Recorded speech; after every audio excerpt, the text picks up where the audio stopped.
The webinar will begin shortly. Please remain on the line.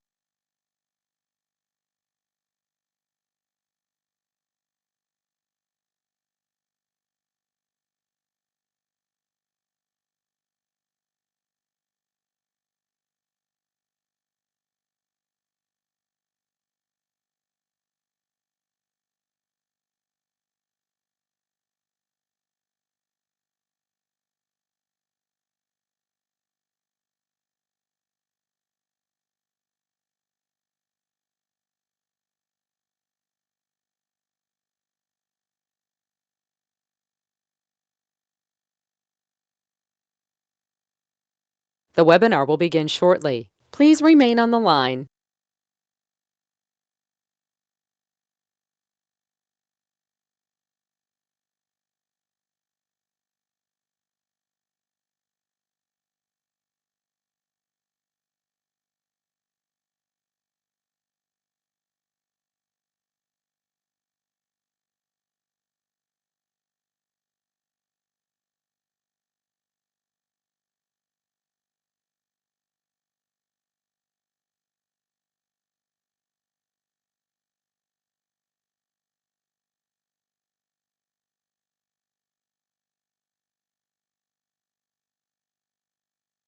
The webinar will begin shortly. Please remain on the line.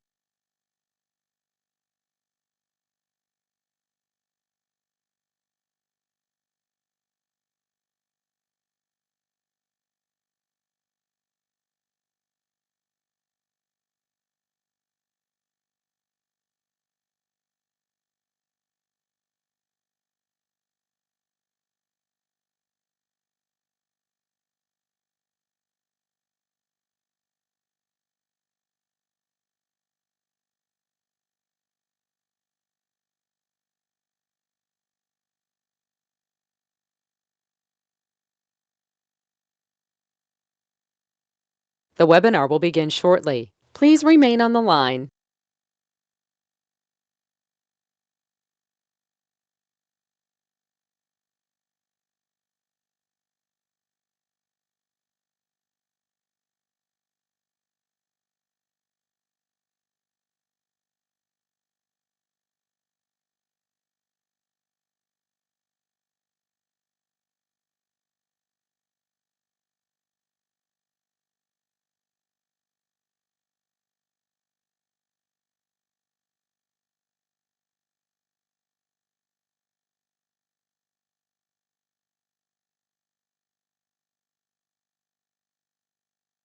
The webinar will begin shortly. Please remain on the line.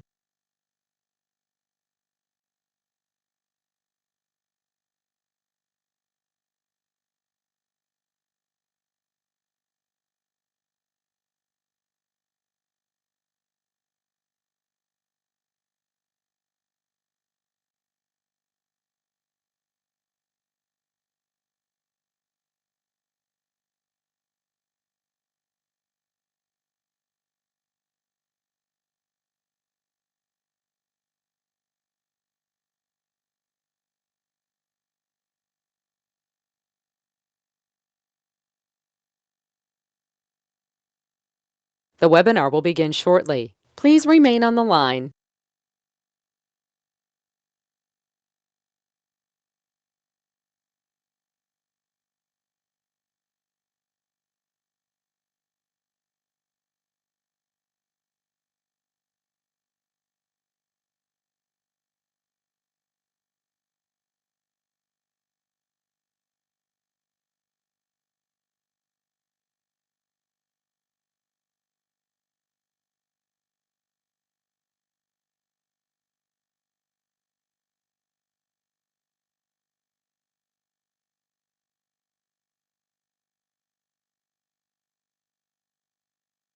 The webinar will begin shortly. Please remain on the line.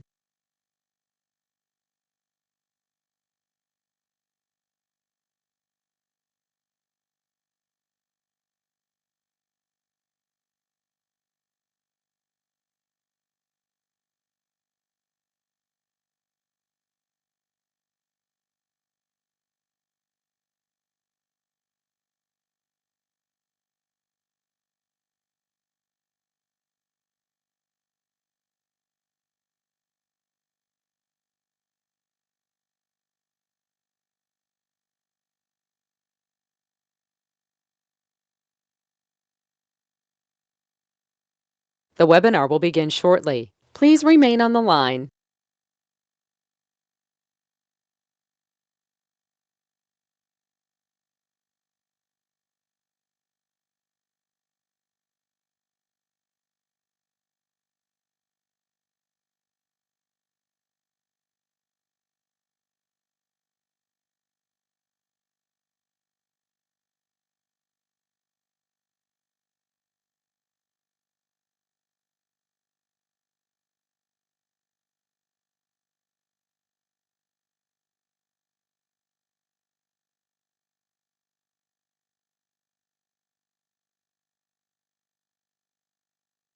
The webinar will begin shortly. Please remain on the line.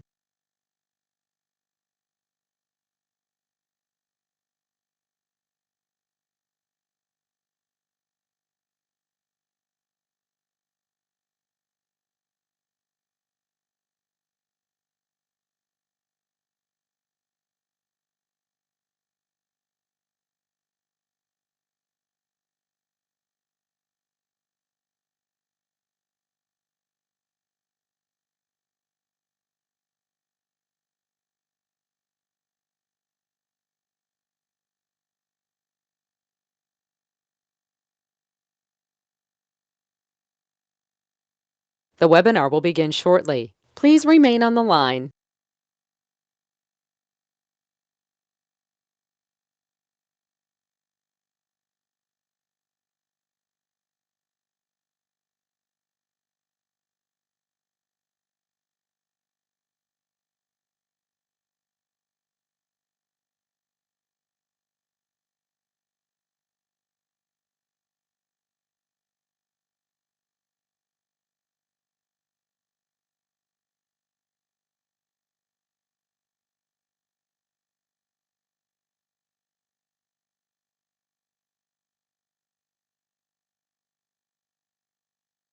The webinar will begin shortly. Please remain on the line.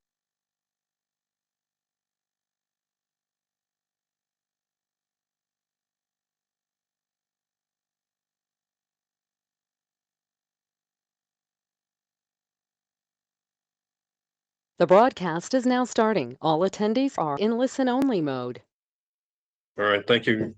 Good evening, everyone. This is the March 15th, 2021 Westminster City Council study session.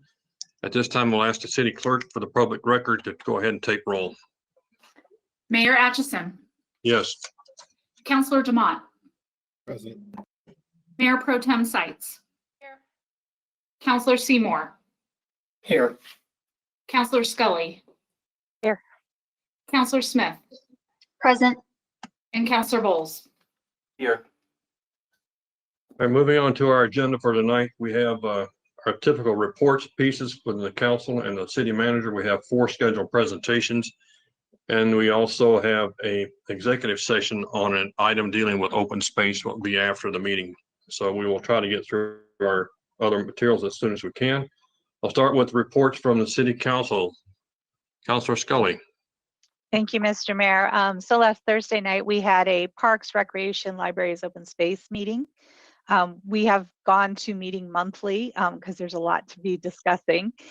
This month was, the discussion was around the logo. So they are proposing a logo specifically for the PRLOS.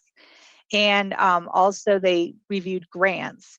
So they awarded $27,000 approved grants for HOAs or local neighborhoods for landscaping or water efficiency redesign.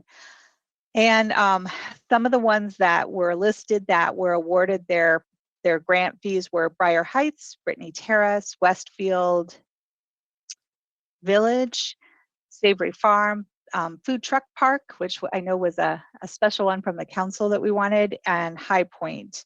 There were a few more on there that are still in the process or being determined. And the last bit of news was, very sadly, Rod Larson will be retiring. So March 31st will be his last day with us. But he will stay on to do a study on parking and traffic issues in the city. So that's good news for us, but very sad to see Rod leave us. He's worked for the city of Westminster for a very long time. I believe it's almost 30 years, if not more. And so he's a longtime employee of our city. He will be dearly missed. That's all I have, sir. Counselor Bowles. Thank you, Mr. Mayor. I last week had a few meetings.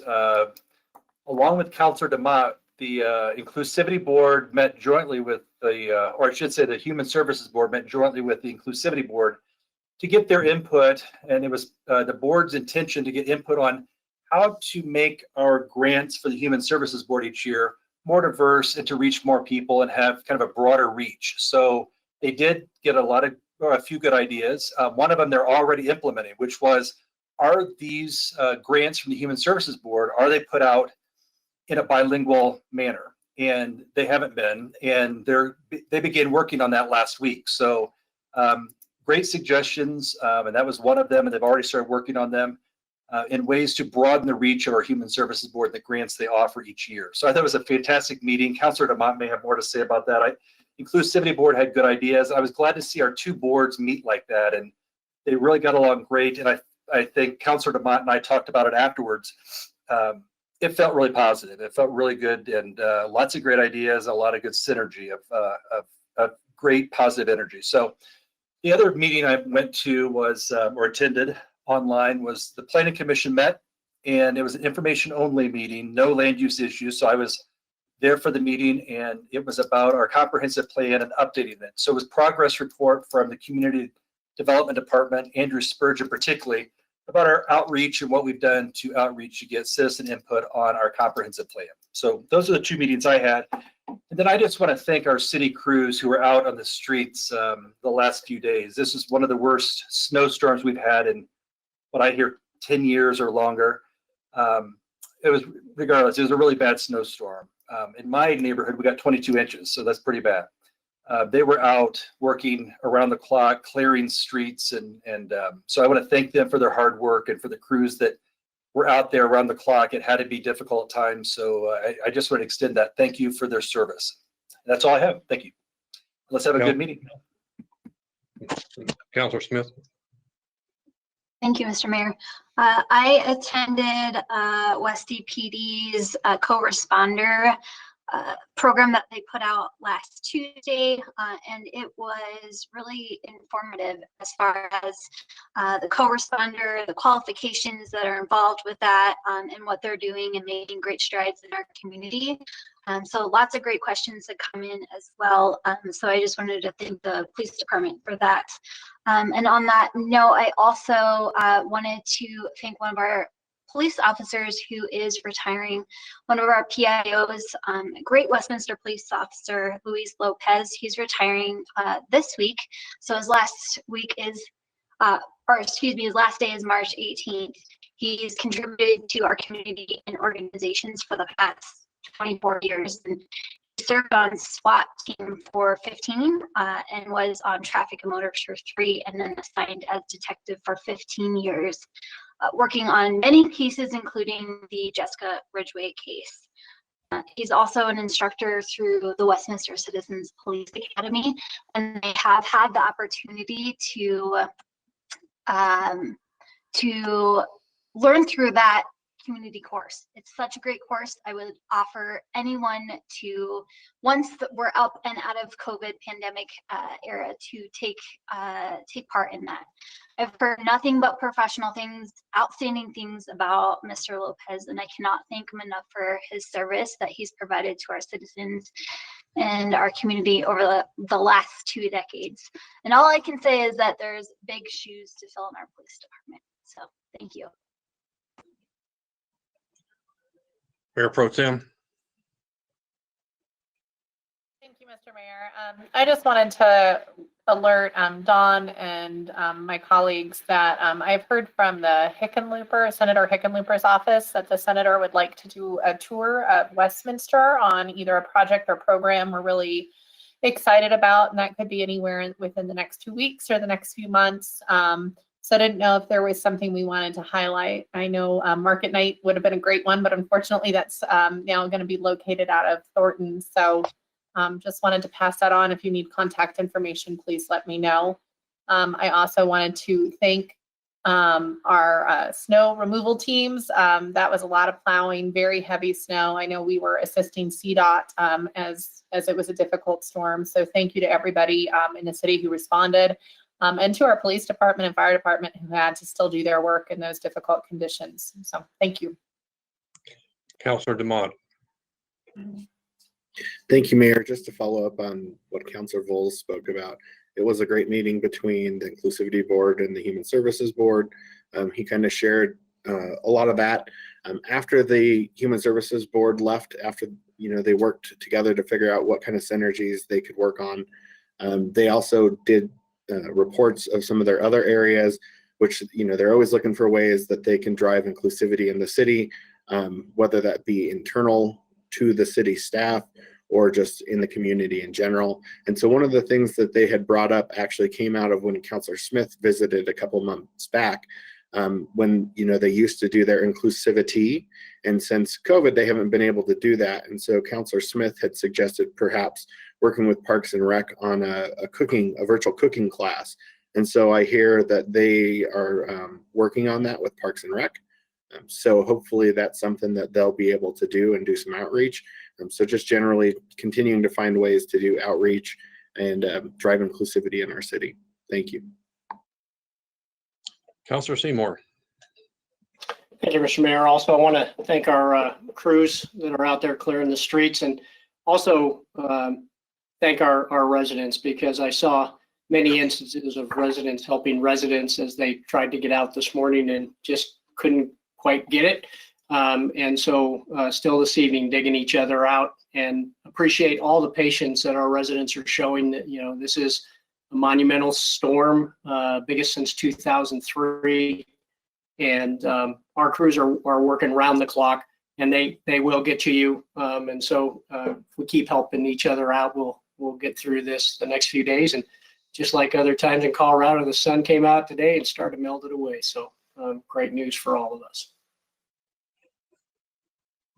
Okay, other comments from council? I think we've got pretty well everybody.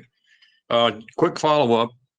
For those of you who are coffee drinkers like myself, I don't think there have been many on council that drink it the way I do, but close. Our new Sweet Brew Coffee shop officially opened up last Friday. It's right across the alleyway from the New Origin Hotel. Their grand opening is on the 20th. So if you get a chance and want to go by, a nice local owned coffee shop. Their pastries are excellent. I tried several of them on Saturday when I was there. They are open Monday through Saturday. They are closed on Sunday, and they're open from 7 to 5. So if you get a chance, go by. The other one is that we will see another new restaurant opening up in the downtown. The opening date right now is scheduled sometime between now and the end of the month. They're waiting to see what the weather does and get everything doing. They're going to be doing a couple of dry runs next week. And then after that, they hope to open up at least by the end of the month. And that will be on the ground floor of the Origin Hotel. And then the other one that we're still waiting on a final opening date on is the Hook and Reel at 93rd and Sheridan. Last time I talked to them, they were still targeting to open up this month. So with the economy the way it is with COVID, we are still seeing new businesses, typically small business coming to town, opening up not only in other parts of the city, but in our downtown as well. Many of us have discussed the concerns of the traffic issues at Sims and 100th Avenue over by Stanley Lake. We brought a project forward, the city did, to the Jeffco Sub-Regional Forum this morning, or this afternoon. I can't remember what, this afternoon. And because some COVID dollars had come in through DRCOG, and the allocation for Jefferson County was just over $7 million, the forum approved the $1.4 million for that intersection work for Westminster. The other project that was approved was a large project on Wadsworth down in Wheat Ridge. So that pretty well chewed up to $7 million pretty quickly. It was one in Lakewood, and I'm sorry, I don't remember the details on that one. But we are approved at the forum level, and it's going back to the DRCOG board, and I believe we're going to take action on it a week from Wednesday. So we'll hopefully see where that goes when we go to the big board meeting on DRCOG. Other than that, that's all I had for tonight. If we can, let's go ahead and move on to the city manager.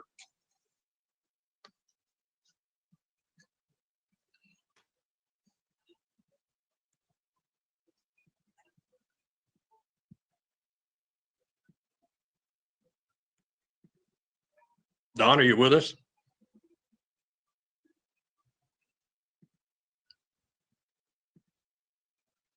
Michelle, did we lose Don? I am showing that Don is still here. I am also showing that he's attempting to use his mic. It shows green and unmuted, but for whatever reason, we're unable to hear him. If you can give me just 1 second while I attempt to give him some help out offline here. All right.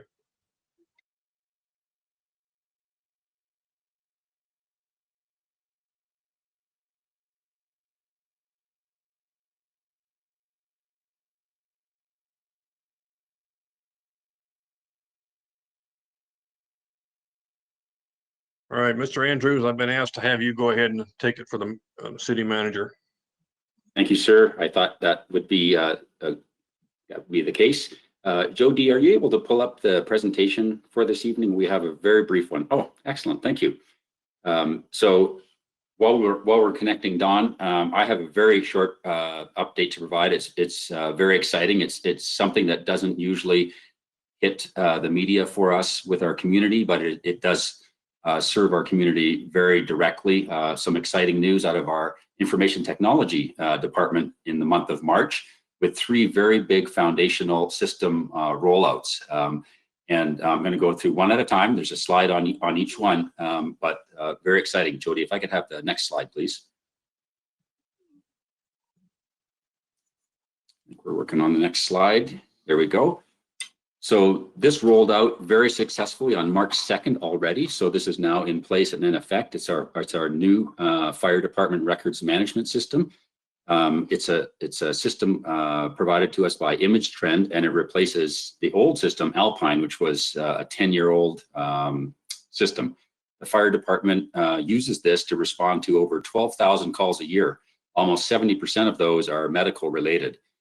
Insights gathered from the new records management system and the emergency medical services system, or EMS, do help us improve operational efficiencies and maintain excellence in public safety. So this is a core spine system for our fire department, and we rolled that out on March 2nd without any hiccups whatsoever, and it's working for us very well already.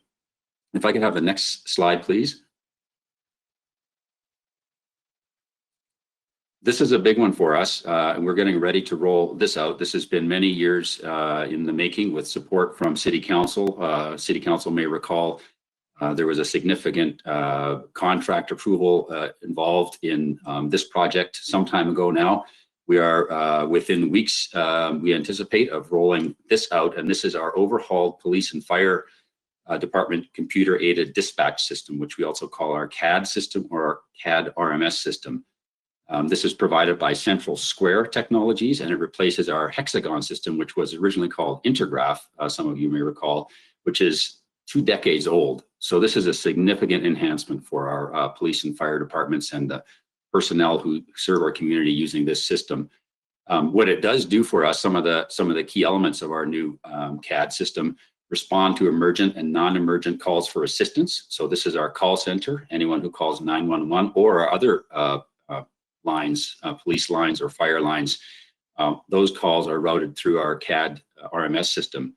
They help us prioritize and coordinate critical services to the community by dispatching police and fire, as well as ambulance. So it's our dispatch service as well. It provides support to responding officers. And as I mentioned, we are looking good, anticipating a rollout of this new software and support system by the end of March. So this is a big one for us. And I know that our people in those departments are very excited to have this come online, and we're happy to be reporting that we'll have the tools in place for them to continue to do the great work that they do. And one final slide, please, and I'll give you an update on this. This also touches our residents directly, and this is our utility billing system. This is the 3rd major system overhaul that we'll be rolling out by the end of the month is our target. This is an upgrade to what currently is version 4 of what we call the Advanced Utilities CIS system, our utility billing system. This rollout includes a number of enhancements and future benefits to our community. And once it's configured and set up, will include automated notification capabilities, text alerts, and conservation modules for our customers. And that last one is something that we get a lot of requests for in terms of what's my data? How can understanding my data help me conserve my water?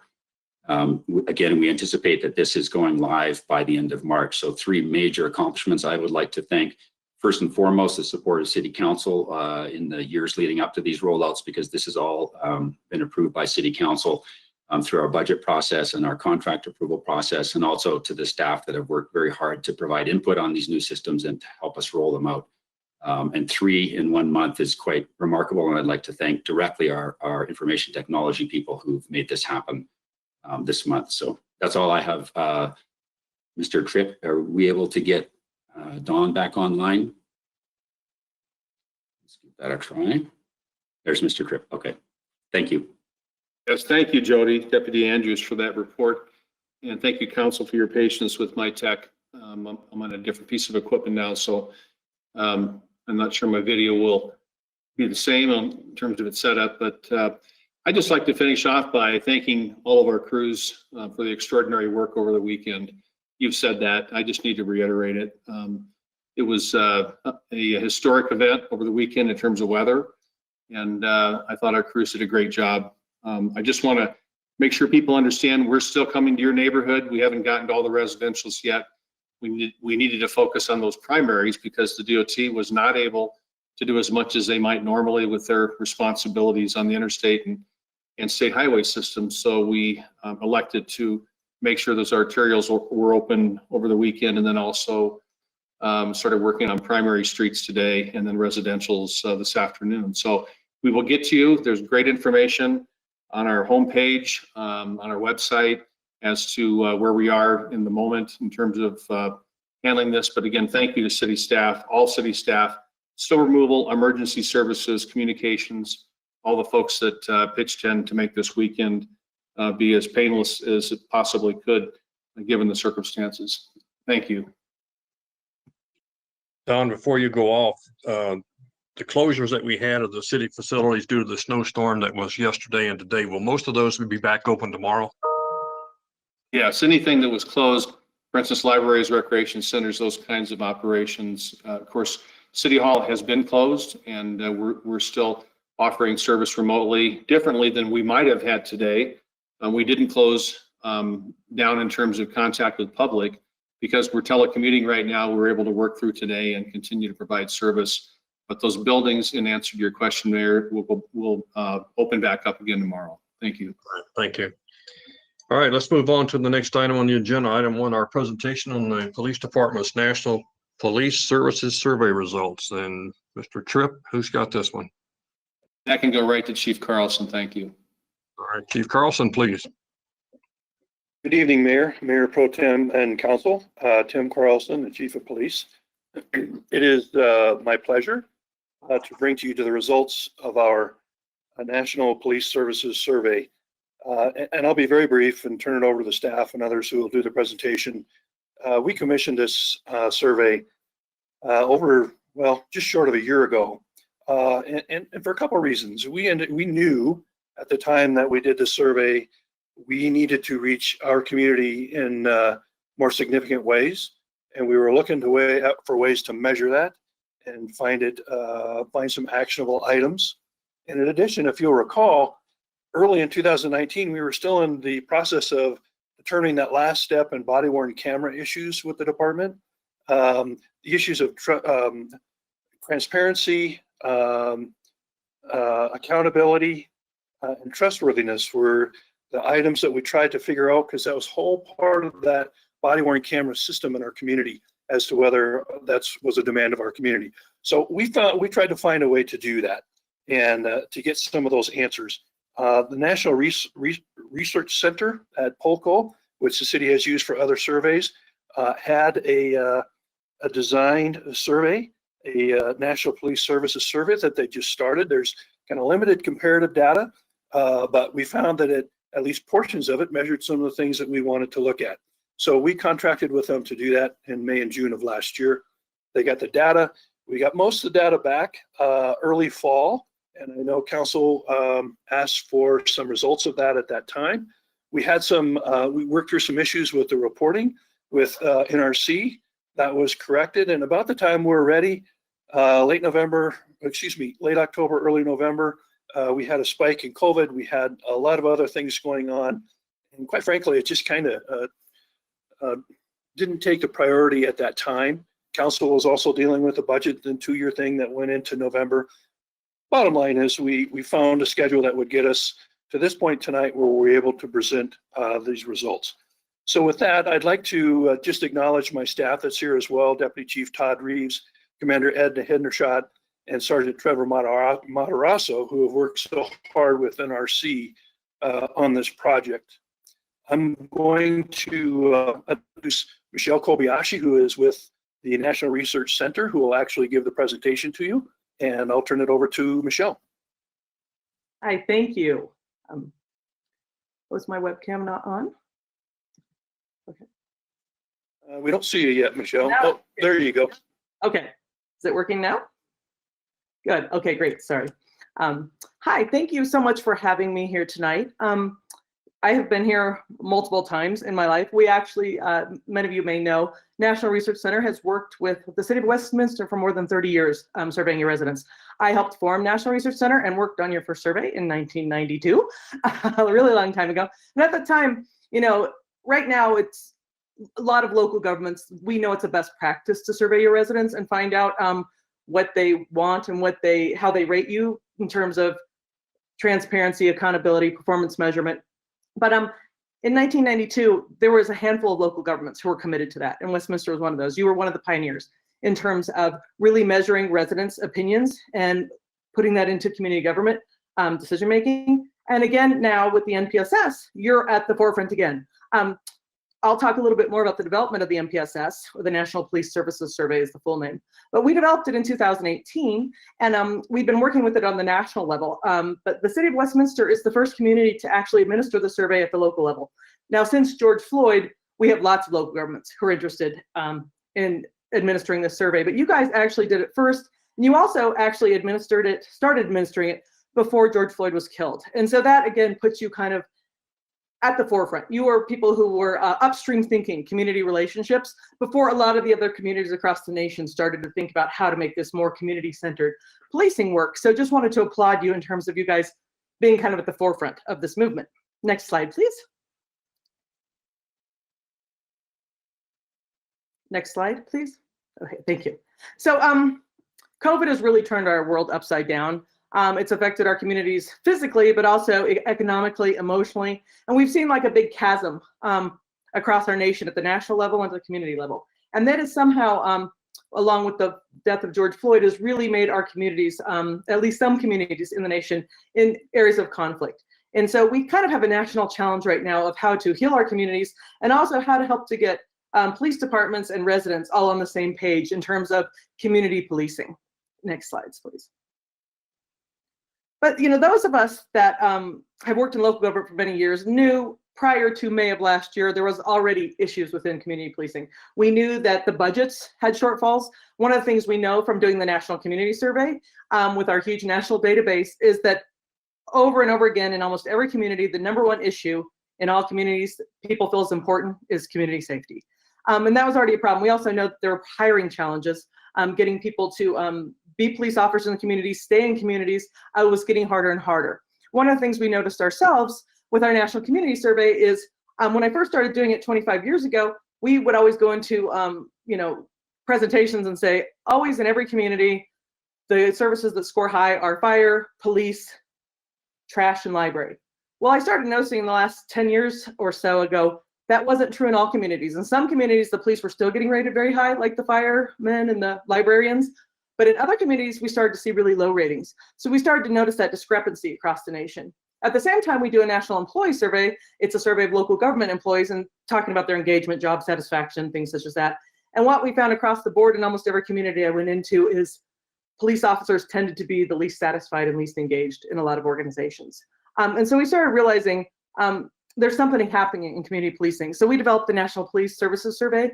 We did that along with a lot of experts in community justice, in community policing and justice services. And we also used a lot of the surveys we'd done in the past that were custom surveys on policing. And also I did a huge literature review in terms of all the things that police departments are responsible for, what communities want. And we developed this tool called the MPSS in 2018. Next slide, please.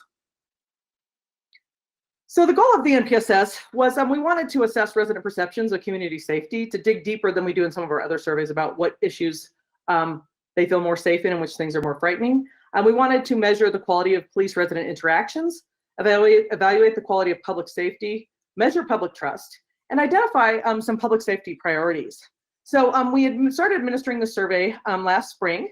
We conducted it from May 14th to June 16th. And so the George Floyd event happened about May 25th, so right in between. About half of your surveys were collected pre and post of the George Floyd death. It was a multi-wave mailed survey to 3,000 households, so we sent postcards out multiple times in English and Spanish, and they responded online. We ended up with approximately 403 responses, and that provides a response rate of 14%.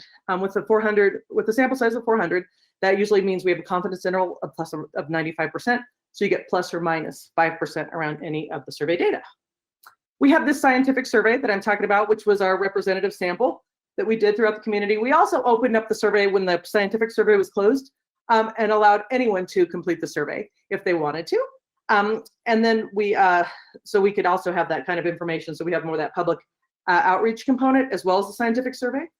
We statistically weighted the scientific survey based on tenure, which is rent-own, age, gender, and race ethnicity to make sure it's representative of Westminster as a whole.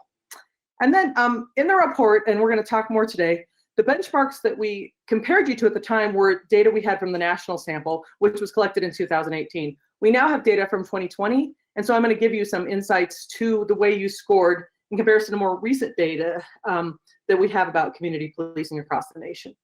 Next slide, please. So I did want to talk more about these benchmarks. Like I said, we're in disruptive times. We have a lot of challenges based on COVID. We're seeing declining public trust based at the national level, and we also feel that in our communities, the social discord, and then we had the death of George Floyd. And so we had collected a lot of the national data in 2018 and thought that data was pretty reasonable and representative because we don't see a lot of that data changing significantly from year to year. But after George Floyd, things started to change. We knew the media had much higher coverage. We knew in some communities with the riots and the issues that were occurring that maybe we needed to re-administer the national study again. So we did that in the summer. After you guys had completed your survey, we did a new study, and we basically collected the same data with a national panel in 2020. And you can see a chart here, it's kind of small, but what we found is we actually saw some pretty significant declines in resident perceptions of police. And we expected this to happen. I happened to work at the city of Boulder as a research assistant when John Benet Ramsey was killed. And we saw the Boulder citizen survey ratings decline significantly after John Benet. It came back up eventually.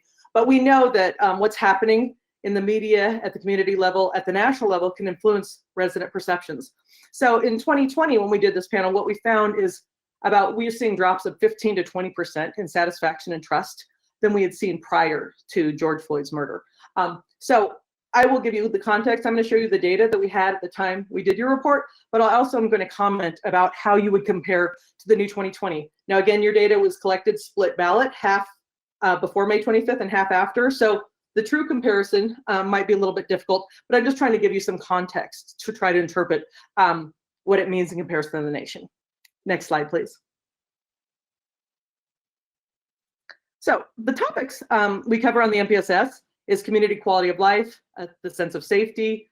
We gauge community safety issues. We look at departmental performance. We ask people if they've been in contact with the police and the purpose. That's so we can break the data and also just understand who the police are interacting with day after day.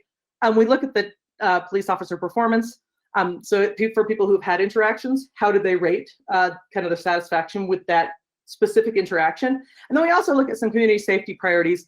Not necessarily overall priorities for the entire department, but also some of those priorities that each department is kind of considering as optional or where they should put more emphasis towards in the upcoming future. Next slide, please. So public trust. Interestingly, I was talking with a lot of your staff members a couple weeks ago about this presentation, Chief Carlson and Trevor really thought it was important that I lead off with public trust, saying kind of the reason why we did this survey and what's really important to us is we really want to establish public trust. We really want to form a baseline and get information on that and work on that area because like community-centered policing is really important to us. So I'm kicking off the presentation with the data that was most important to the folks who commissioned the survey, public trust. So we have 9 indicators of public trust. Next slide, please, where we ask folks how they feel about the police department. And so you'll see the types of things we ask about the police in general. Are they trustworthy? Are they a positive influence on the community? Do they treat all residents fairly? Do they protect individual rights? Those types of things, kind of getting at, do people really have their confidence in their police and trust them to do the right things? And what we found in Westminster is about 7 in 10 of your residents gave your police excellent or good ratings in these areas. The 2 areas where you scored the lowest, but still at least 2/3 of the residents giving an excellent or good rating was using the appropriate amount of force and holding police officers accountable for their actions. Those again at 66% and 69%.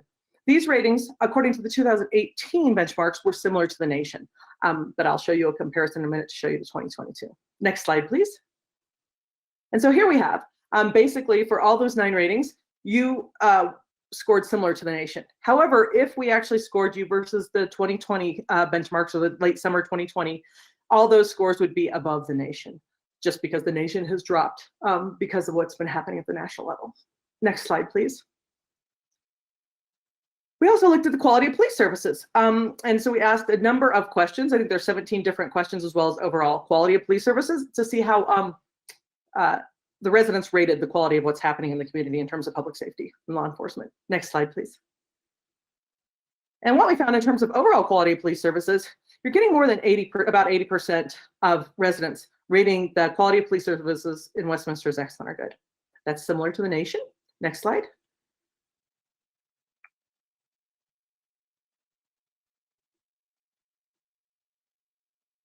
Next slide, please. And when we look at the 17 different services, the type of things that police officers and the police do, sorry, we can go backwards.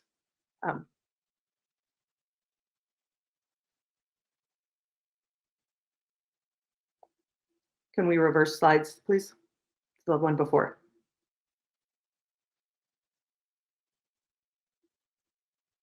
Oh. And now back to the middle one.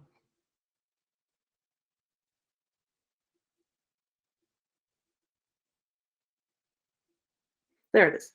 So of the 17 services, we found that I actually didn't list the data for all of them. You can see that in the report. But the highest rated ones were maintaining public order, responding quickly to emergency calls, assisting victims of crime, and investigating crimes. And for those, more than 7 in 10 residents rated your officers and the police department as excellent or good.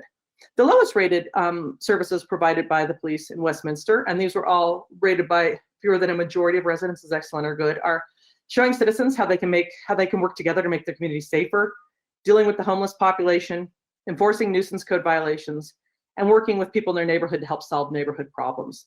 And those 3 with the arrows, those are also in terms of 2018 norms below the nation. So in every other area, according to 2018 benchmarks, you scored similar to the nation, but in those 3 areas, you fell below the nation.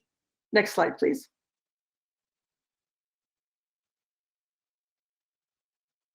When we ask people about if they've had contact with the police department, whether that be an officer or any police staff in the last 12 months, we asked them if they had contact, and also if they did, what was the reason for the contact.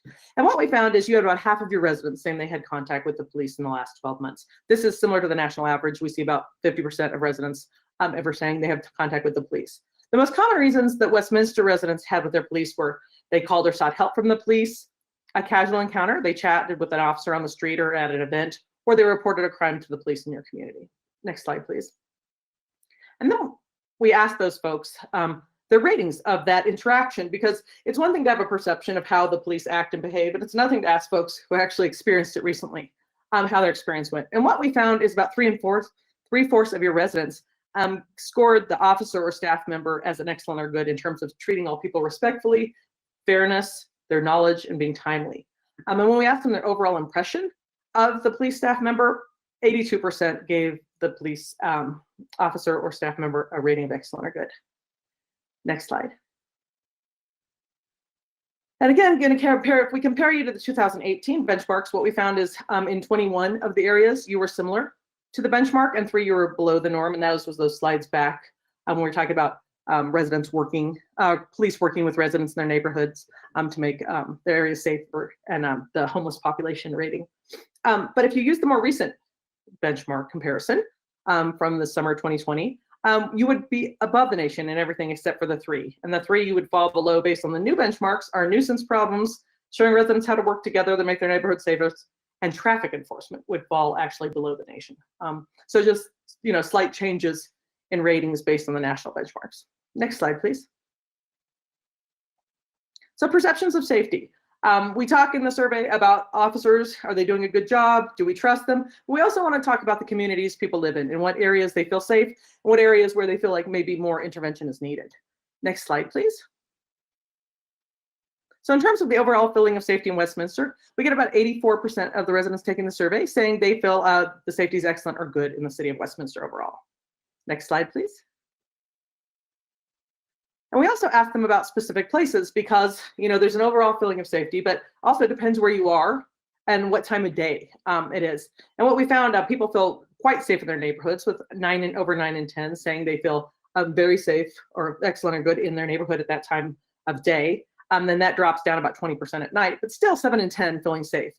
We also found in the downtown commercial area, almost 9 in 10 are giving high ratings of safety there. And also your major recreational areas. Again, 9 in 10 residents feeling safe in those areas.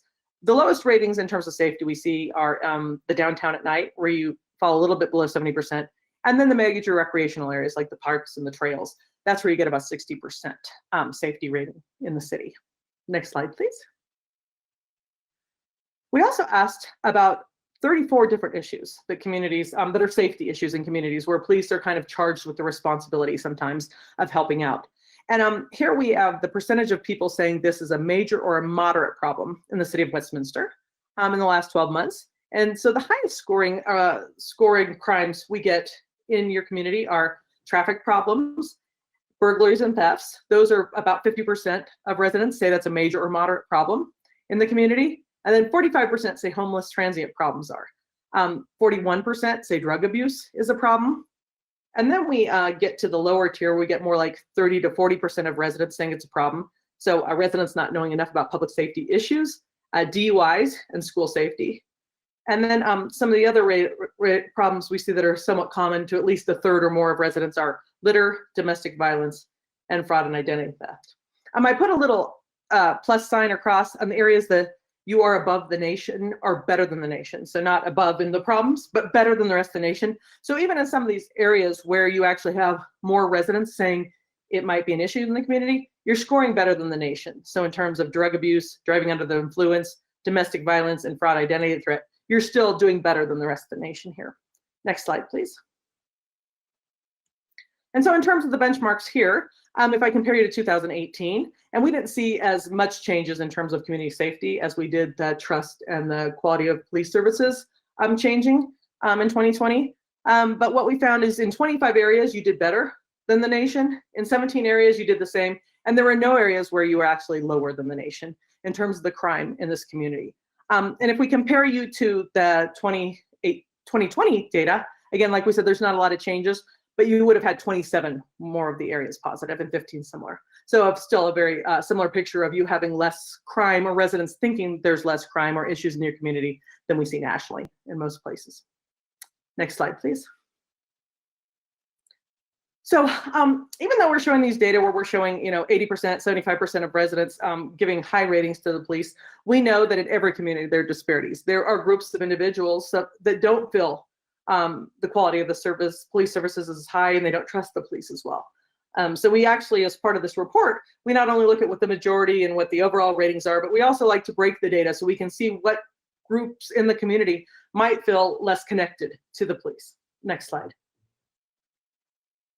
And what we found is, even though a lot of the differences were not statistically significant in your report based on disparities, we did find there were differences, and this is true in every community. And so what we looked at in the report, you'll see some other areas, but I wanted to focus more on quality and trust in the presentation today.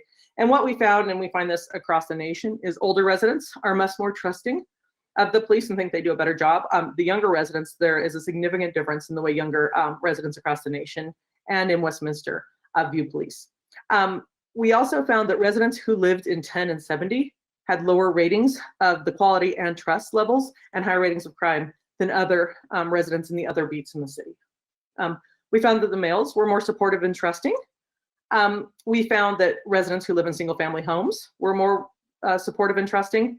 And then the results by race and ethnicity varied. And this is really interesting right now in this day and age with all the issues that are happening across the nation. And what we're finding in the national data is that we're finding that Black Americans tend to be less trusting of the police versus white Americans. But we're finding that some of the other ethnic racial groups are actually more supportive of than the whites or similar. And we found in the national study that Hispanics tend to be more supportive, at least groups of some of the Hispanics. And so what we found in your data is we find some kind of flip-flops in some of the ratings. What we found in general in terms of trust, though, that the white residents are more trusting. But I think it's interesting in communities where you have different groups of residents that are people of color to dig deeper into each of these groups to see if these results are kind of masking each other out, or if there's communities that you feel you have better relationships with and those that you need to build bridges more with. So again, more investigation is needed. It's just, we have such a small number of Westminster residents who actually fall into these ethnic categories. It's harder to break out the data very specifically. Next slide, please. And so our last questions we asked on the survey, and I'm going to end with on this presentation today, is safety priorities. So we asked residents, we don't ask them about every kind of priority for the community because we know with safety, if you ask people, is it important for us to take care of murder? Everyone's going to say, yes, please take care of murder. Please take care of domestic violence. But we talked more in this survey about what are the priorities that police officers and departments have more decision over because they have to take care of the murders and the robberies. But what other kinds of ways can they expend resources? Next slide, please. And so the questions that we look at some more interesting things that have to do with school safety, drug enforcement, homeless population, traffic. And what we found in Westminster in terms of what they thought was important for the police department to follow in the next 2 years is they really strong still importance about focusing on school safety and security and controlling juvenile crime. We also see a lot of importance placed on the police department working with residents to help solve neighborhood problems, increasing the connection. And then actually we see in almost all of the questions we asked, you see a majority of people saying it's important, but seeing less support for the nuisance code violations and the traffic enforcement than you do for some of these areas of working with juveniles and actually working in neighborhoods and with residents. Next slide, please. So to conclude, this is what we put in your report as our conclusions. As a strong majority of residents, they do express confidence and trust in the police department here in Westminster, but not all residents share the same perception of services. We saw that residents who are younger, residents who live in certain areas of the city, some residents who are in different race ethnicity groups, those folks may not share the same perceptions and probably need better connections and more outreach in terms of getting those ratings. Ideally, those disparities would shrink. We also conclude that Westminsters feel safe in their community and they give high marks to the police department services. Most people are feeling safe in most areas. And then, like we said, most of the problems are less of a concern to Westminster residents than we see the nation as a whole. But school safety and work with juveniles is still a top priority for your residents. Next slide, please. And that ends my presentation. Thank you so much.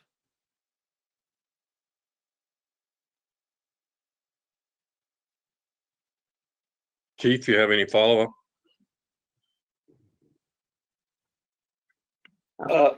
No, Mr. Mayor, I don't. I want to thank Michelle and the National Research Center for doing this report. It was helpful for us. I will say I'm pleased with the report. I recognize some of the areas where we've had some shortcomings, particularly in relationship to building those community interactions, helping people solve those problems, being a part of the community as opposed to apart from. And as I mentioned before, we've been working on that. We've done more in the past year in that area than we've done in the 30 years that I've been here before, simply because we knew that that was a priority. And so we have, and many of you have participated in some of those community meetings, the outreach efforts that we're doing with our individual officers, with our command staff, in conjunction with many other city staff, has been well received, and it's just a beginning. So we recognize where we need to do work, and I'll just leave it at that and open it up for questions. All right, Councilor Scully. Thank you, Mr. Mayor. Chief Carlson, I think you have a lot to be proud of. This is a good report, and I'm pleased that the city took the initiative to look at this information without having to really be prompted. So I think that's very responsible and forward thinking, and I appreciate that. Thank you, Michelle, for your information. This has been very insightful. I really enjoyed reading through all the data and looking at the report that was in our packet. It was very interesting. Chief Carlson, my question is there's a lot of information here, and it seems like there is work to be done, which is always, in my opinion, good. I feel that you should always be striving to better and do more. So my question is so now you have the information. What is your plan? Are you going to put together a task force or a committee, or are there people who specifically work on certain things? I'm just curious, especially because we had some comments about certain neighborhoods not feeling as though they are valued as much or get as great a service. I was just curious what your thoughts were at this point of moving forward. Yes, ma'am. Thank you, Councilor Scully. I will tell you this.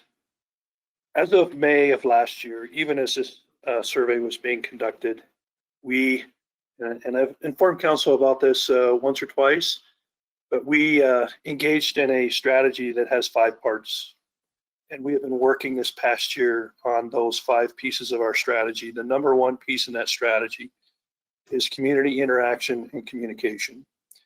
Since that time, I've lost track of how many community engagements and meetings we've had, 75 to 100 in the past several months. Many of you have been involved in those as recently as a few days ago with the Ascent apartment complex in the new downtown, with some issues that they have had. We are actively and proactively reaching out to neighborhoods, not only as individuals, but as groups.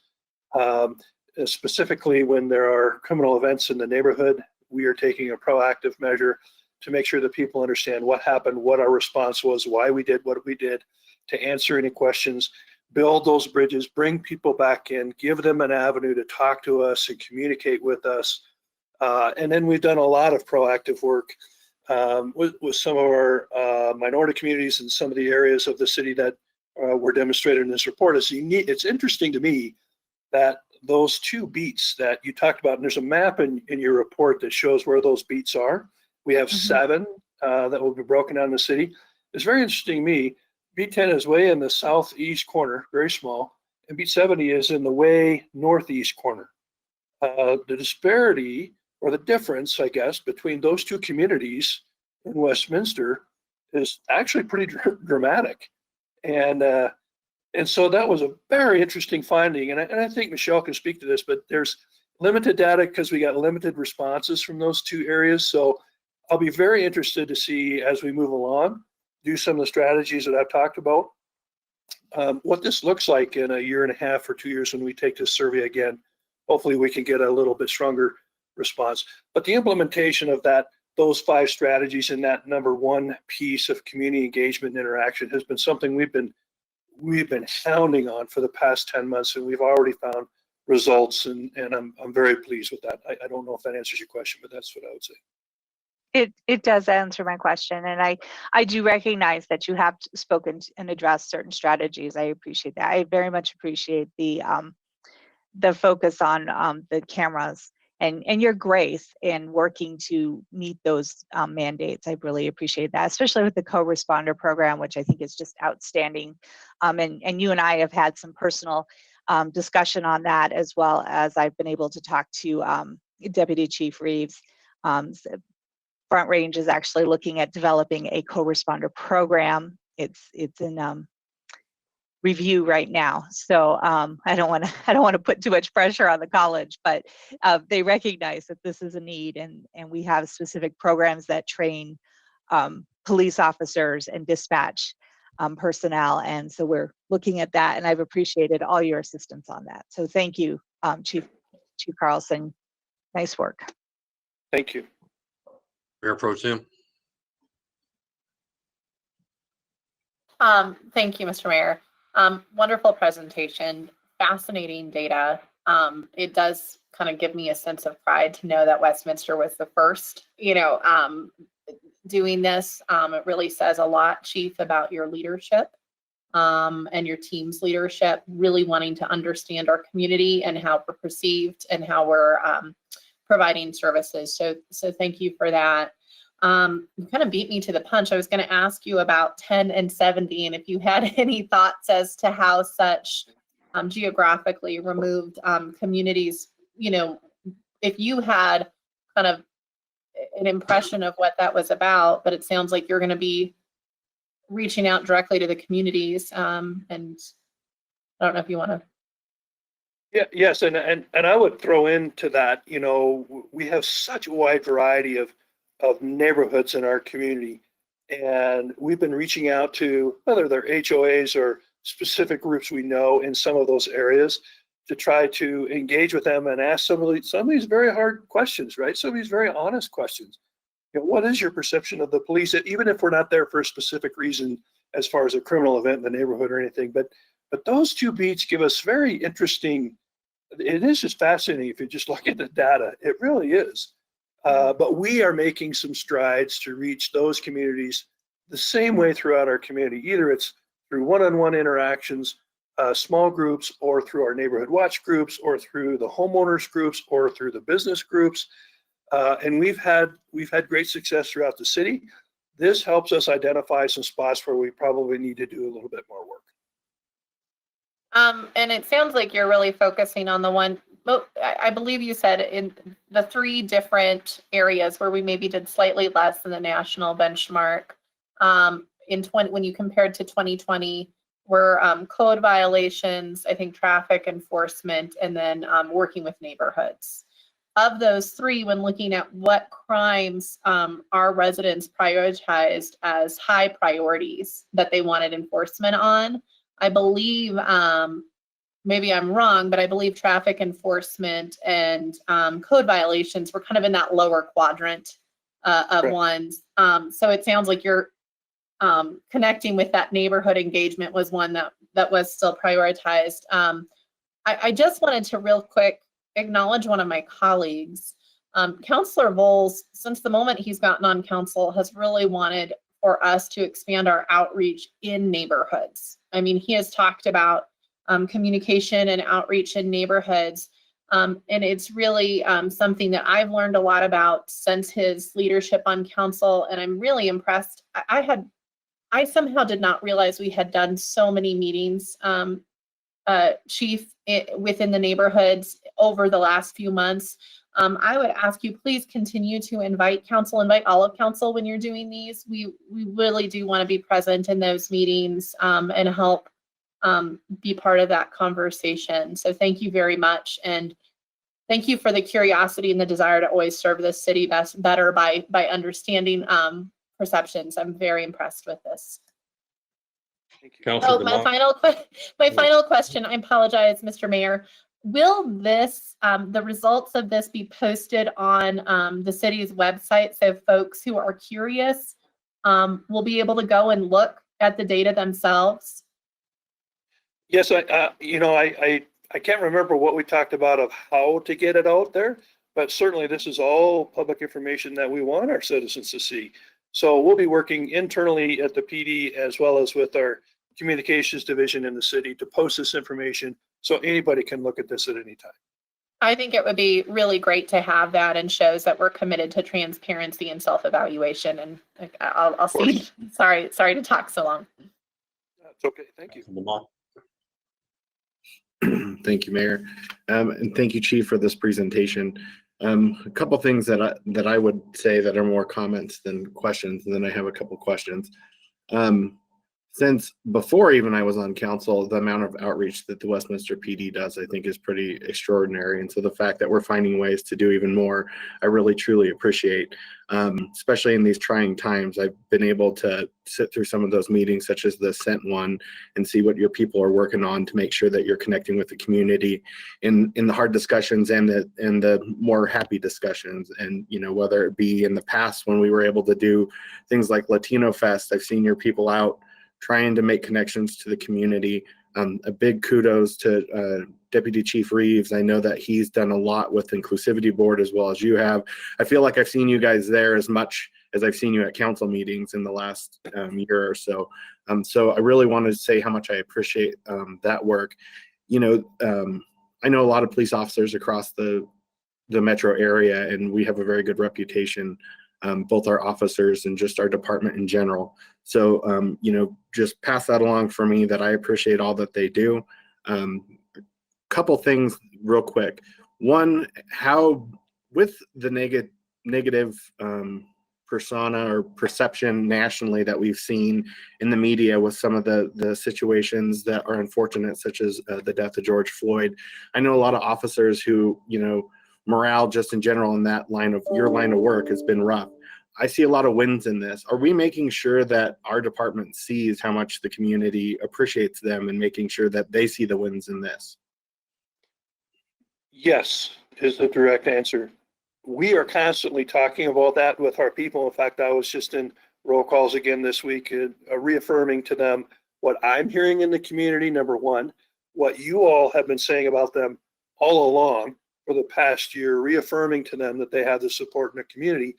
And quite frankly, if you ask them, they'll tell you that the interactions they have in the community, now we have some critics and folks that don't like us that just will never be happy. I get that.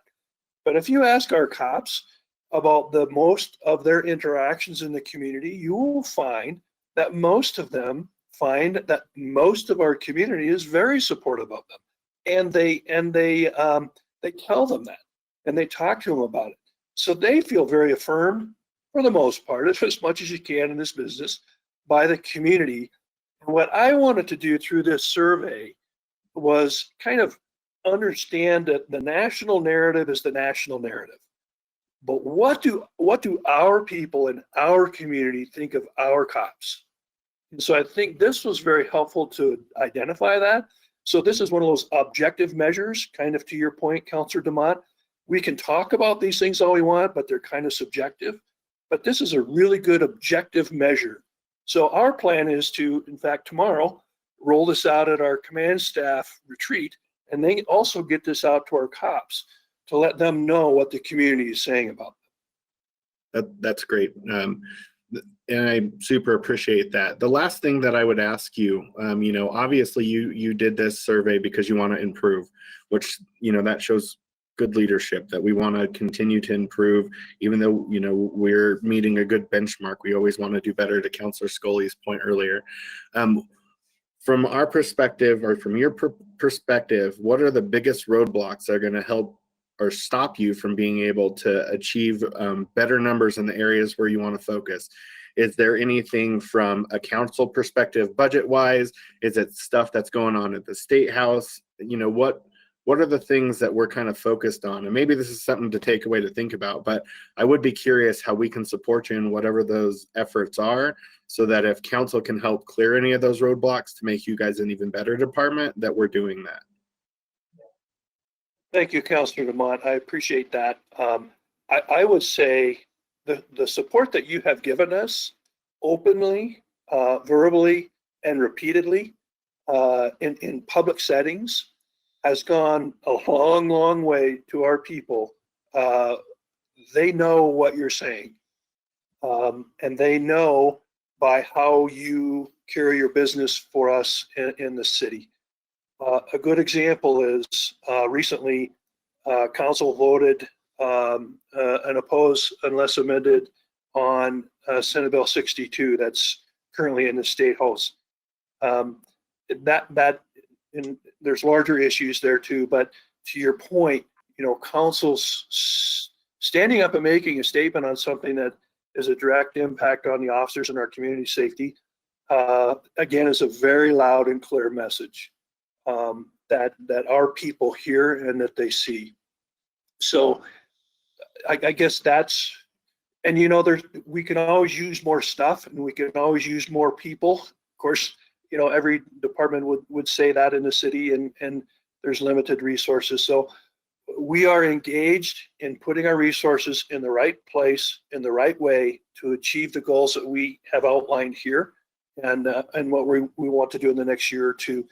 Council's continued support in that is another way you can help us. So those are the things I would say just off the top of my head.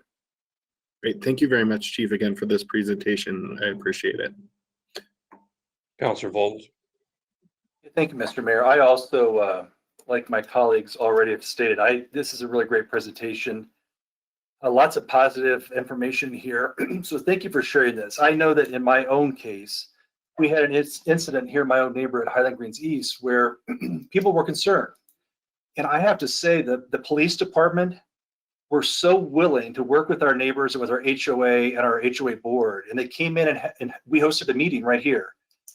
It was very well received. So I want to, you know, I'm impressed with that willingness to jump in and your outreach and your commitment to meeting with folks who had questions and how can we be better and what can we do? And we got those answers. So thank you, Chief. And Deputy Chief Reeves was here. Trevor Matarazzo was here. We had a really good meeting. So I want to thank you for that. I think that goes a long way. And I've noticed that you've done a lot of meetings with neighborhoods. I guess my question would be, how would we continue on that path? It looked like that was one area where maybe we could continue to improve. How would we do that? How might we improve that interaction between individual neighborhoods and our police department? Well, I would, I mean, I could invite our staff on to talk about that stuff. They could probably talk all night about it. I can tell you two of the things that we're doing initially. Number one, when we have an event in a neighborhood, in a community, we're proactively reaching out to them and engaging them and bringing them in right away and answering their questions. So that's a proactive approach that we really haven't ever taken before. We've also identified the neighborhoods, not only through the HOAs, but through the various neighbors and neighborhoods that we know in our areas. And we have been proactively reaching out to them, even on an individual basis, asking them if they want us to come in and do this. And we find some are very willing to do that and some are a little reluctant. But typically we get good reaction, and sometimes it's small groups. It's 5, 10, 12 people. I'll take it. I'll take it. And sometimes it's 75 or 100. And so this electronic era, COVID era that we're in, has allowed us to actually reach more people than I think we would if we did things in person. And so we may strive to take advantage of that a little further in the future as well, to try to reach out and proactively get people to interact with us. So we're taking some proactive steps. Very proud of our staff. I got to tell you, boy, you surround yourself with good people and get out of the way, right? They're just so good at this. So, but we are taking active steps. And again, we could go on, but we're making the effort and we will continue to make the effort. Well, thank you, Chief. That's good. We had a really great meeting here, and I just thought it was so positive and well received. I really appreciate that. I know I sent a note to you to share with staff because I got so much good feedback from my neighbors. So thank you for that. And then I also want to know, this is such a great presentation. We've all talked about it. Will there be a possibility for this to be shared with or presented, or at least some portion of it presented to our inclusivity board? I think that's a board that would really respond well, and the facts and figures in here might be a good place to take this to that board at some point in the future, right? Is that something you might consider? I would love to do that. I'll work with NRC and Michelle and see if we can get her put together to do this again. It always helps to have the expert here who can understand or who can explain the survey and all the way methods and all that kind of thing. I would love to do that. And I'll work with the city manager's office and staff liaisons and with council liaisons to make that happen. We can absolutely do that. Great, thank you. Well, thank you for this presentation. I appreciate it. And again, please share with your officers and all the staff there in the police department. We appreciate it. Thank you. Thank you. Councilor Seymour.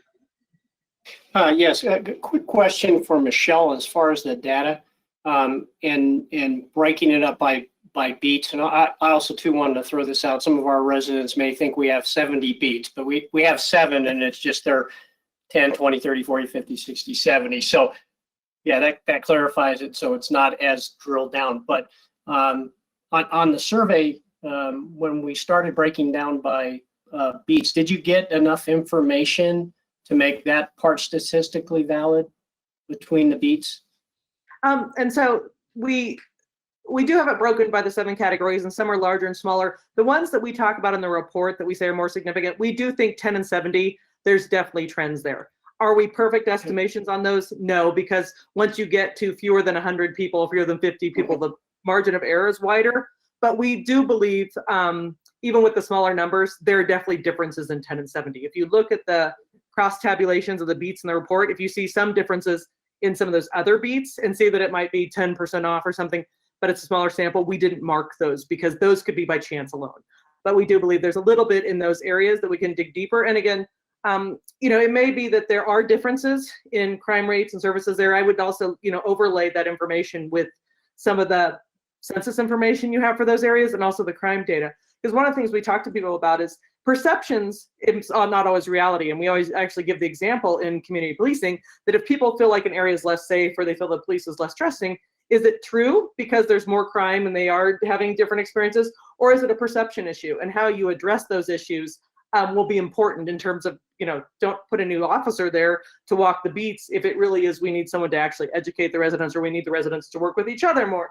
So for us, this report is kind of just a jumping board to figure out where to dig a little bit deeper, but I would kind of probably overlay some of those types of data a little bit to see where those reactions are coming from. And like I said, Chief Carlson and the group are already going out to these neighborhoods, but finding out more specifically what it is that's driving those perceptions, because the solutions may not always be what we think they are in terms of making people feel the stronger connection. Thank you. And to just a comment along with my colleagues too, is that this survey really cements the fact that our residents absolutely and positively appreciate safety and those who provide it for them. So pass that along for myself too. Thank you. Other comments from council members? One of the things, Chief, I know you alluded to this, where the city has taken position. Metro mayors met this morning and I contacted you and Chris Lindsay to get some additional information, but we are proposing to the Metro mayors that they take an opposed position to Senate Bill 62. We're hoping to have a consensus of the mayors representing all the communities in the metro area, hopefully by the end of the week. I also had some feedback from 2 of our school districts in regards to Senate Bill 182, which is the school discipline bill, which really is coming in a point, in my opinion, and some of those I've talked to, is an attack on our SROs and diluting their ability to work and be functional in our schools. I know at least Westie Public Schools will be taking this to the school board tomorrow night to get an opinion of an opposed position that they're recommending from their staff to oppose this. Our staff has not yet presented this to council. They will at the next opportunity we get. This is, again, reducing the effectiveness, in my opinion, of our police force and working with our youth. We saw 2 large areas in drug use, teenage crime and stuff. If we lose the contacts that we have today, I think we're going to see those rates go back up again. So we'll be discussing, again, that'll be Senate Bill 182. We'll bringing that to the council here in, probably next week. But to your point, we can continue to do things from an elected position is to try to keep this type of legislature from happening, because it's not doing anything to help the safety of our public or the protection of our officers while they're doing their job. So again, on behalf of the council, thank you and your team. Michelle, thank you for the report tonight. If there's anything else on this one. Chief, Thank any you, last Mr. Mayor. word? All right, ladies and gentlemen, we've had a request for a short bio. It's 7:41 by the clock. Take about 9 minutes. That'll put us back here at 7:50, and hopefully we can get it through the next one. So we'll take a short recess until 7:50.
All right, Michelle, for the record, it's now 7:50 and I show all council members are back on the line, so we'll go ahead and continue on.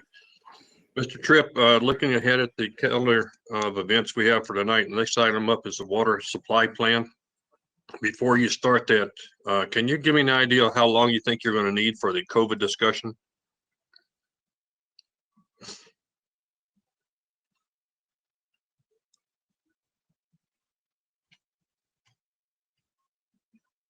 Mayor, there's nothing on the COVID discussion that would have to be done tonight.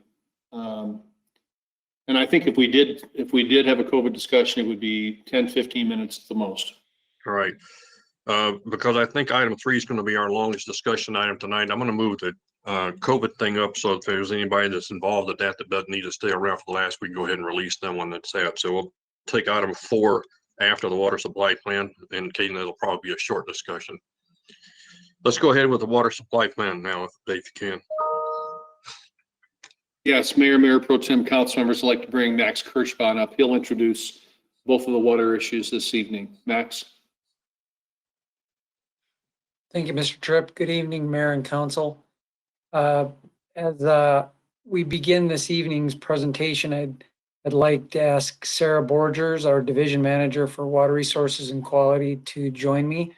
She will be the presenter for this plan this evening. 2 points I'd like to leave you with as I turn it over to Sarah. Number 1 is that this plan culminates about 3 years worth of work that began with modeling.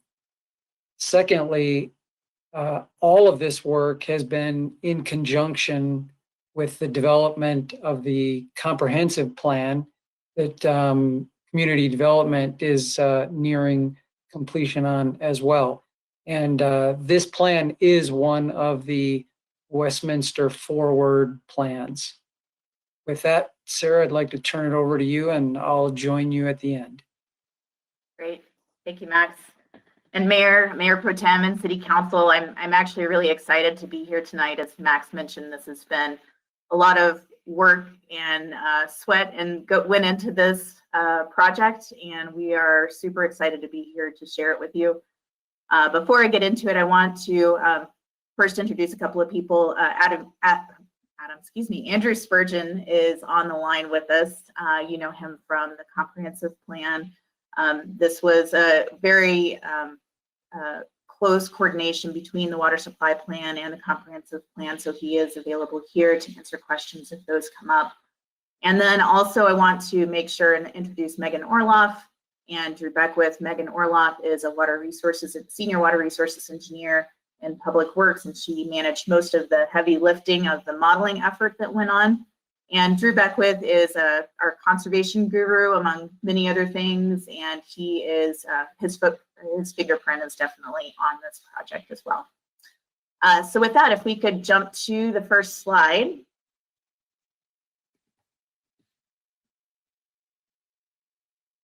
Cool.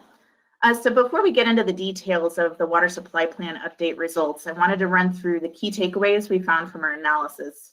And the first you'll hear us talking about many times, it's an important one, and you'll see why later in the slides. And that is that water conservation is our single biggest lever to make meaningful impacts to the city's water resiliency against drought, climate change, and development. And second, the water supply can support the likely land use map in the 2040 comprehensive plan if current conservation trends continue. And the potential for experiencing a drought more severe than what we've seen in the history of the city is high. And if we could move to the next slide. So I want to make one important differentiation before we get into the details, and that is the difference between can we meet today's water needs versus tomorrow's water needs. And the water supply plan is really a future-focused document. It's looking at what the city will look like in 2040. How will we be using water 20 years from now? How will the city have developed at that point? And so it doesn't look directly at what today's water needs are. We generally already have a good understanding about how our current customers are using water and what our current water supply system, how it can produce water. The short answer to this question of do we have enough water for today's needs is that yes, we do. But it's important to note that just like every water provider on the Front Range, we're not immune to drought conditions. We're not as big as Mother Nature, unfortunately. And so we just have to be prepared for that. Next slide, please. So looking back at the last water supply plan that was completed in 2014, this last planning effort was a major effort that connected the comprehensive plan and the water supply plan. And by virtue of having to predict what the future will look like, they had to make a multitude of assumptions. These were assumptions about everything from how much water we should expect in Clear Creek, which is our primary water supply, to how customers will use water in the future, even how the city will develop. So we took all of these assumptions from these many other variables, put them into a computer model, and ultimately come out with the single estimate of the future water needs of the community. So we projected that the city had a water supply, available water to use, of 31,300 acre feet. The city, we projected, would use 33,300 acre feet a year, and that leaves a gap of 2,000 acre feet. So this is really great in having clear communication, and it appropriately identifies that there's potential for a water gap, but it is only one estimate of what future water supply and demand could ultimately look like. So intuitively, we know that there's going to be years of drought. There will be years that will be flooding and more water. Customers may install high water use landscaping, or they may install xeric landscaping. Development may require a lot of water or little water. There's a lot of unknowns here.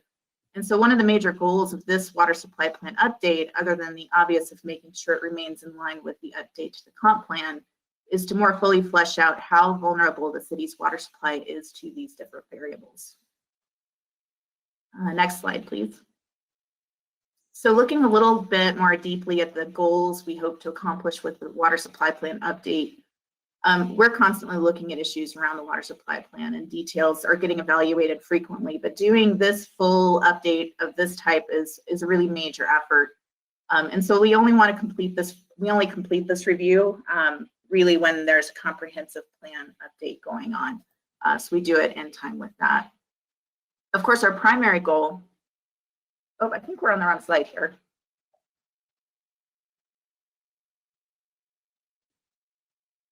Move forward, please.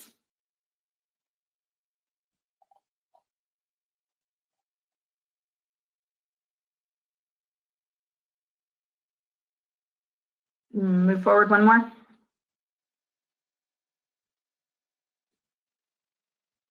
All right. So this will take just a second. If you can just click through real quick.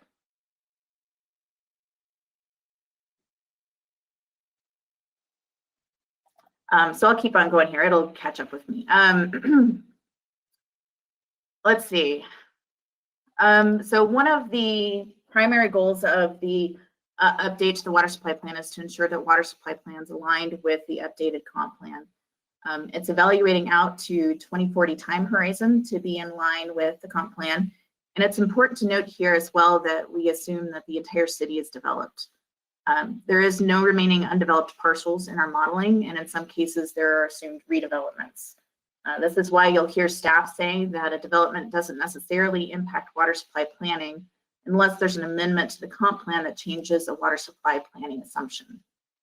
So in addition to updating the plan for alignment with the update to the comp plan, we really wanted to address how changes to some of our bigger, more important variables, such as development of land and conservation trends, could impact our ultimate water needs. So we completed a more intensive analysis, which allowed for the evaluation of evaluating the range of available water supply that we might experience in the future. It allowed for greater understanding of the land use water nexus, which is just a way of saying that it allows us to better understand how different land use types use water differently.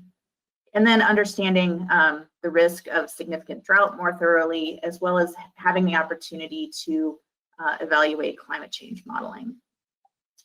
Next slide, please.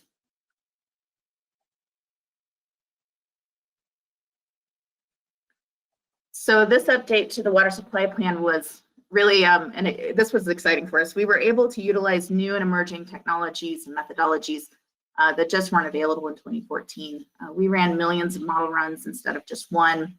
And to put it into perspective of how big this modeling is, generally our consultant will let the computer model run over the weekend. He has a water-cooled computer. It's kind of fun, but anyways, because it's just there's so much data associated with this. And what results is some really great information. And there's so much data and things that we have learned through this process. But we look at, you could click forward for me. Cool. And then one more. Okay, cool. We look at the data from two perspectives. And the first is how much water will the city have in the future? And for this, we used a tree ring study that provided information about wet, dry, and average cycles all the way back to the 1500s. So this provided a ton of really good data that allowed us to produce thousands of potential future conditions that are statistically accurate with our past hydrologies that we've seen. So the other data we wanted to fully understand is sort of the other side of the coin, how our community uses water. So we looked at virtually all our 33,000 water customer accounts and evaluated everything from land use type, age of construction, and indoor versus outdoor uses. This provided a much greater in-depth look into what we term the land use water nexus, which I mentioned just a little bit ago. And this provides important information for estimating how much water the community will use in the future 2040 condition. It also provides important information about conservation trends and other items that we'll look at here in the next few slides.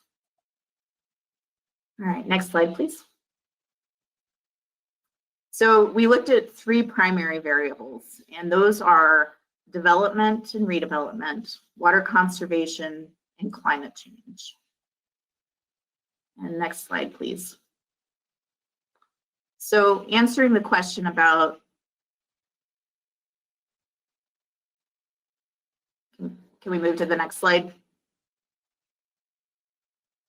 Oh, back one. Cool. So we talked about, do we have enough water for today's needs? And this is, do we have enough for future needs?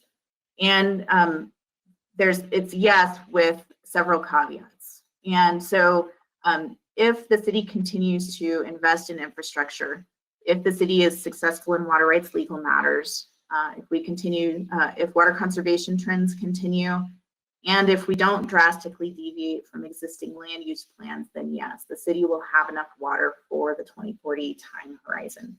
And we'll get into some of the numbers so that we can see why that is. If we can go to the next slide, please. Great. So getting into the details about the scenarios and the variables that we evaluated. We started with a baseline scenario. And this scenario assumes that the city is built out all lands similar to the existing comprehensive land use map. We assume water conservation trends continue. So if you recall from previous presentations to council, the city is seeing a slow decline in water consumption from conservation measures. And this baseline scenario assumes that that conservation trend continues. We also assume climate change has minimal impact to the water supply and demand. And I will point out here that climate change ultimately didn't represent a significant change in our water needs over the next 20-year time period. But this is a variable that we'll need to continue to evaluate as we move forward. So the results of this exercise were pretty interesting. And generally, the amount of water available, water supply available to us ranged from 23,400 acre feet to 34,500 acre feet. And this bracketed the 2014 water supply results pretty well, though the range of potential water availability is quite large. Water demand, so the demand side, how much water we're going to use, that deviated a little bit more from the 2014 water supply plan analysis. And this was largely driven by conservation trends. The projected demand needs, assuming that land use doesn't change significantly and conservation trends continue, that results in a range of water needs from 16,000 to 23,000 acre feet. And of course, these projected water needs are based on conservation trends continuing, and land use not changing substantially. And since land use and conservation are some of the biggest policy decisions that council makes that can impact water supply, we wanted to provide further results from the water supply plan update analysis, which shows just how important each of these variables are in understanding the ultimate needs of the city. All right, next slide, please.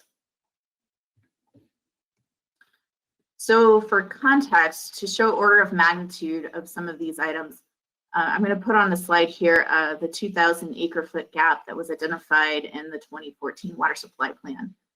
All of these numbers are in acre feet. If we could go forward one.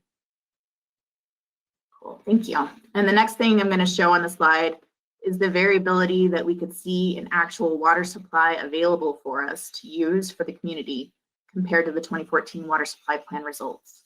This was plus or minus from 31,300 acre feet. If we could click the next one. Awesome. So we could expect to see as much as 3,200 acre feet more water than what was predicted in 2014, or we could see close to 8,000 acre feet less than what was predicted in 2014.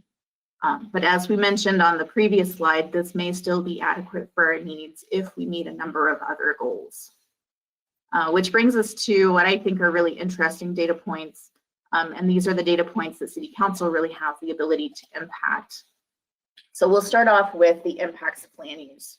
So we looked at a number of land use maps. The baseline scenario used a map very similar to the existing comprehensive land use map. We also looked at scenarios where there was potentially a weak economy. And in that scenario, some of the more challenging pieces of land to develop remained undeveloped. And in the other side, we wanted to see what happens if we developed to a greater degree. And so we assumed in one of our models that there is substantially more development and substantial redevelopment, and have a large portion of land along arterials redeveloped to an extent greater than is expected with existing land use maps and planning. So it was really a challenge condition for land use development. So changing future land uses ended up having a moderate impact to the total water needs of the community. If we could click one over. Awesome. So that's the impact of land use decisions. The weak economy scenario saves the city a little less than 1,500 acre feet of water, and moving to a more intensive land use future, the city could use 2,000 acre feet more than what is projected in the baseline. Substantial increases in high water consuming land use types could create increased risk of water supply shortfall. But the next bar is one that's really of interest just for comparison of impact, and that is water conservation. So we ran a number of scenarios. The baseline scenario assumes that current conservation trends continue. We also evaluated futures where we invest heavily in conservation and our customers adopt high water efficiency landscaping and indoor fixtures. Alternatively, we looked at conditions where conservation trends flatlined and a condition where the city and our residents are investing heavily in less water efficient landscaping and fixtures. And the results are pretty astounding. If we could flip to the next bar, please.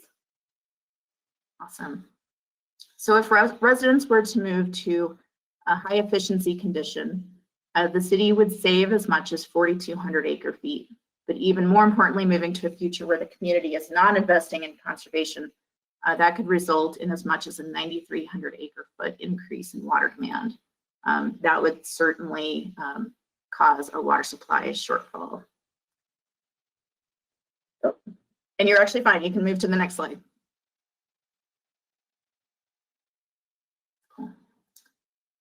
So what are the big policy decisions that council makes that can impact the reliability of our water supply? And the first one, of course, is conservation, like we talked about. It is the most meaningful thing the city council could decide on to make improve the resiliency against drought, climate change, and development trends. Support of infrastructure maintenance and the completion of the Wattenberg Reservoir Complex will ensure sufficient facilities are available to continue providing reliable water supply now and into the future. And drought response is important to protect the city from severe drought conditions. And minor changes to land uses beyond the proposed 2040 comprehensive plan can be accommodated as long as conservation trends continue. but major changes to proposed land uses can have a negative impact on resiliency and should be considered carefully. And next slide, please. So those are policy decisions for council. The next steps is really what can staff do to support you in your decision making. We will be continuing to monitor water demand and water supply variables. We live for this stuff. We love this stuff. So we'll definitely be in the weeds of doing that. Continuing to provide annual updates to council on water supply that we have been providing that have included mostly land use, but now we'll start to also include conservation trends. And we will continue integrating the land use and water supply planning process as we have done here. So with that, we can move to the question slide. That's what I have in the presentation tonight. I'm happy to take questions. Councilor Seymour. Thank you, Mr. Mayor. Sarah, thank you very much for the presentation. A couple questions that I had just to give me a relative idea here on a 2000s, that original 2,000 acre feet shortage, which I know we've gone past that. That would be about 750 million gallons of water. What is that based on, like a monthly use that the city uses on an average non-summer day? Oh, you're gonna make me do math in my head. So how does that 2,000 acre feet compare to a day's of use? I'd have to get out my calculator and answer that one. My brain thinks in acre feet, not millions of gallons. Sarah, I can help with that. Max has got it. Councilor Seymour, we produce about 6 billion gallons of water a year. On a weekly basis in non-irrigation months, on a daily basis, we produce probably about 8 or 9 million gallons of water a day. And in the summertime, in the height of irrigation, that water production can be over 30 million gallons a day and can spike to an hourly amount of over 40 million gallons. Okay, that just kind of gives me a relative converting acre feet into thousands of gallons, because I think that direction. So appreciate that. And then as far as the conservation trends that the model took in, and I know there was a lot of variables in here too, is that it eventually we could meet a maximum on that. I mean, maximum zero escaping, maximum low flow toilets, low flow water heads too. But so is the trend just kind of continuing on as we see now with really no stopping point in that? Yeah, that's a really excellent point. We spend a lot of time talking about that very issue is this idea of where our water consumption is going down. When does it hit some like bottom? When does it bottom out? Mm-hmm. And we actually, based on a bunch of research that we've done, we've talked to some folks that are experts in that field, and it sounds like we are far from bottoming out. There is a lot of water left for us to save. And a lot of that, surprisingly, we talk about outdoor use a lot of that comes from indoor consumption. So it's people updating fixtures, toilets, washing machines, that kind of thing in their house. And that's driving a lot of that conservation that we're seeing. And I would assume on that indoor fixture too, that would be a relatively easy modeling, because those appliances wear out over time and have to be replaced with something new. So yeah, there's a lot of different ways to look at it. That's definitely one of them that we considered. I appreciate that. Thank you very much. Councilor Scully.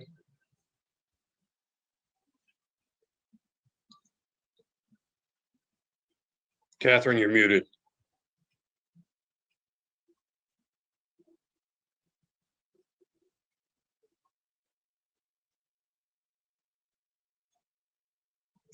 Can you hear me now? Yes. Thank you. Sarah, I was saying, thank you for your presentation. I am particularly interested in the data from the tree ring studies. This was something that I remember you kind of telling me about a couple years ago at an apprenticeship launch or speaker engagement. And is there any way that council could get a copy of that? I'm just so curious to see what the trends have been over the last 500-600 years. Yes, I think that is something that we could put together for you. There is some interesting information about when the worst droughts have been, and there's a little graph I think that would be pretty easy to pull from one of our reports that I think would be interesting for you. Are there patterns that we can see so we know what years we may be having more trouble than others, or is it just pretty random? If there's patterns, we haven't found them. It's Okay. pretty random, yeah. Okay. And then when you talk about climate change, the key word seems to be drought. And I know that we certainly have experienced less moisture, especially in the last year or two. We've also had years where we've had more moisture. So I'm curious if there are other effects of climate change that you could address or talk about. Like I've heard in conversations with people about the fires affecting our water, especially our watershed. And so I'm just curious, like if something were to happen to our watershed, God forbid, what would that mean for the city? So fire in our watershed would be really challenging. It would be very challenging, and to stay ahead of that, we are and have been for several years partnering with a number of folks in our watershed, folks like the City of Golden, City of Black Hawk, and those sorts of folks to do wildfire mitigation, so that if there is a fire, it's not a catastrophic fire, it's a lower grade fire. Those really big fires tend to cause a lot of damage versus smaller fires, which can actually be healthy for the forest. And so we've been doing a lot of work, more like partnerships and working on mitigation. And there's also some preparedness things that we've been working on as well. So fires is definitely one of them. I think the interesting thing about climate change, if you've got a warmer environment, then the air can hold more water, right?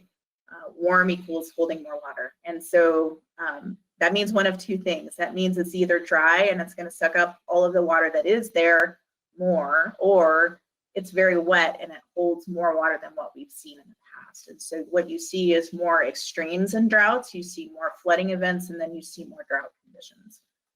And so there's a combination of being prepared for both of those aspects.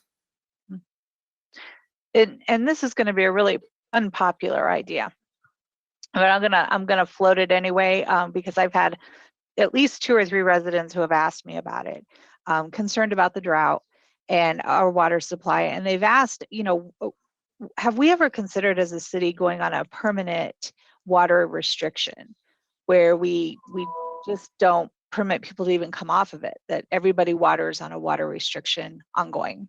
Would that help us?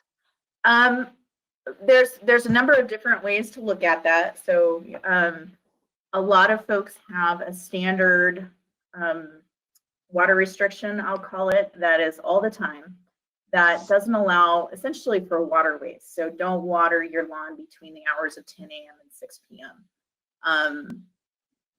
But those sorts of restrictions. And we don't have that now. There have been discussions about whether we should or we shouldn't.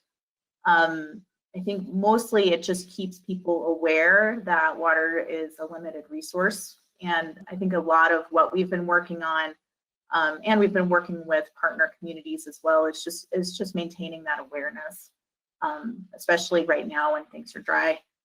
Talking about 2 feet of snow on the ground right now, but yeah, it's an awareness thing, and a lot of times it's not an expectation that we're saving a lot of water. It's more of a customer engagement and awareness. I just remember I've lived in Colorado since 1975, and I know 1976 was one of our worst drought years. But growing up in Lakewood, I remember I lived on the border of Lakewood and Denver was always on water restrictions.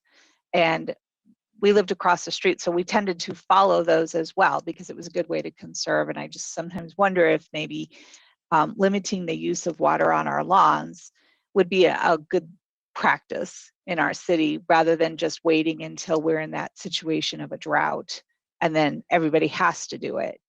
You know, it seems like it would be a logical step. And so it was very interesting that it was brought up to me by residents. I thought it was an interesting point. And maybe then one thing to, oh, I'm sorry.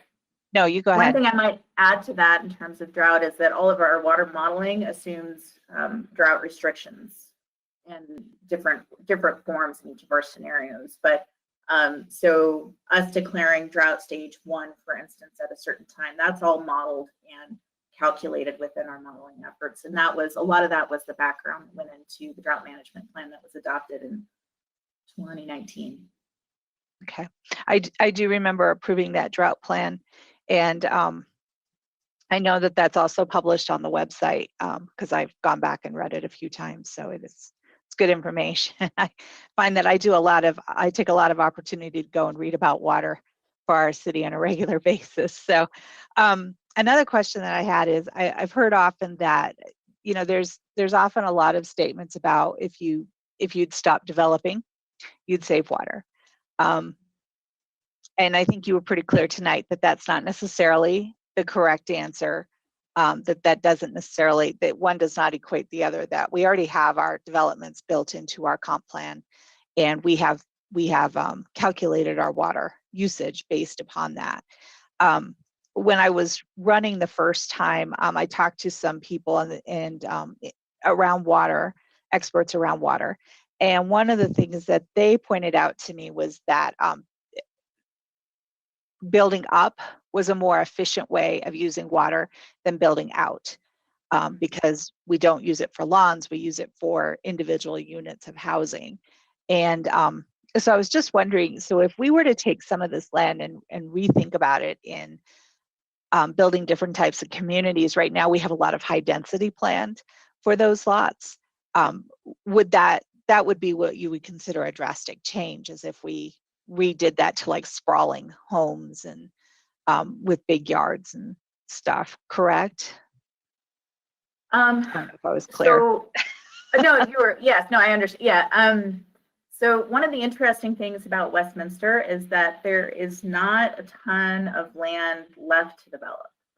And so that greenfield development tends to play a lesser role in what the ultimate water supply for the community is going to need. And so, you know, since we look at the comprehensive plan and from a water supply perspective, we assume that everything has been built out. We're not anticipating tons of additional annexations and that sort of thing that would sort of lend itself to sprawl or anything like that, if that makes sense. Okay. Like sprawl isn't part of our general conversation that we talk about. I think the key point there is, as one of the previous slides said, is that council should consider carefully anything that would be a major deviation from what the comprehensive plan says. This water supply plan is built in concert with to support the comprehensive plan. So a major deviation is something you should consider carefully. So Max, what would you consider a major deviation? A good example is, let's say, if there was a request to change from a residential area to, say, a data processing center, which uses massive quantities of water for cooling. That would be a case where I would say to council, you ought to consider a deviation of that very carefully, because that would be a massive change in water consumption. I guess that worries me because, well, and I guess that's why I appreciate that you're always present when we're talking about development and reconsider of land use, because I have to tell you, I would have been surprised. I would not have thought a data center would be a use of more water than a residential development. So that's very helpful. Thank you. And then do we, you said successful water rights, and it made me question, do we have a lot of litigation going on with water rights right now, or are we pretty settled, or? Yeah, so we do have a major court case going on right now, and we do actually have an executive session planned with City Council, I believe in April it's next Monday. Next week. Yeah, next Monday to talk about that court case with council and give you an update on that. Okay. I've always understood that Westminster has been very good in the past of achieving good water rights as a community, and that's a lot of why we have the success we have with our water system. So I appreciate that. And then this is my last question, I promise, Council. But you know, something you said really struck me, and that is that one of the things that will help us be able to manage our water in the future is to invest in our infrastructure now. And I know we heard that from several people during our study sessions, but especially Julie Kohler, when she talked about, she listed out all the specific things, the big spreadsheet, which I thought was just amazing. And again, that's another thing I would love to have my hands on to look at, because I think it's amazing, all the record keeping there. I'm kind of a data sheet nerd. I like to look at data sheets and look at all the columns. But I think that's really important for people to understand, that if we invest in our infrastructure and not just maintaining it, but updating it and fixing it and building new, that we have a better outlook for our water system. And so I really appreciated that information. So thank you, Sarah. You did a great job tonight. I really appreciated this report. Mayor Pro Tem. Thank you, Mr. Mayor. And I'll warn everybody, I'm getting little notices that my internet is slow. So I apologize if I start to cut out. I'd like to wrestle something to the ground. I think Councillor Seymour even started to mention this. So in 2014, the last water supply, in-depth water supply plan based off of the 2013 comprehensive plan, the plan that had been voted in by the council previous to mine, it had a 2,000 acre foot gap. And I think Councillor Seymour was alluding to correctly that there have been a series of comp plan changes. And so I think he was saying, you know, we know it's not that still, but my understanding is it's not really that far from that still. Do we have the exact number of what our gap is now?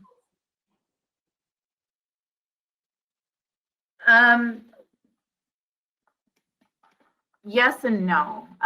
So if we look at it in terms of the 2014 water supply, that gap of 2,000 acre feet used a model that had increments of 100 acre feet.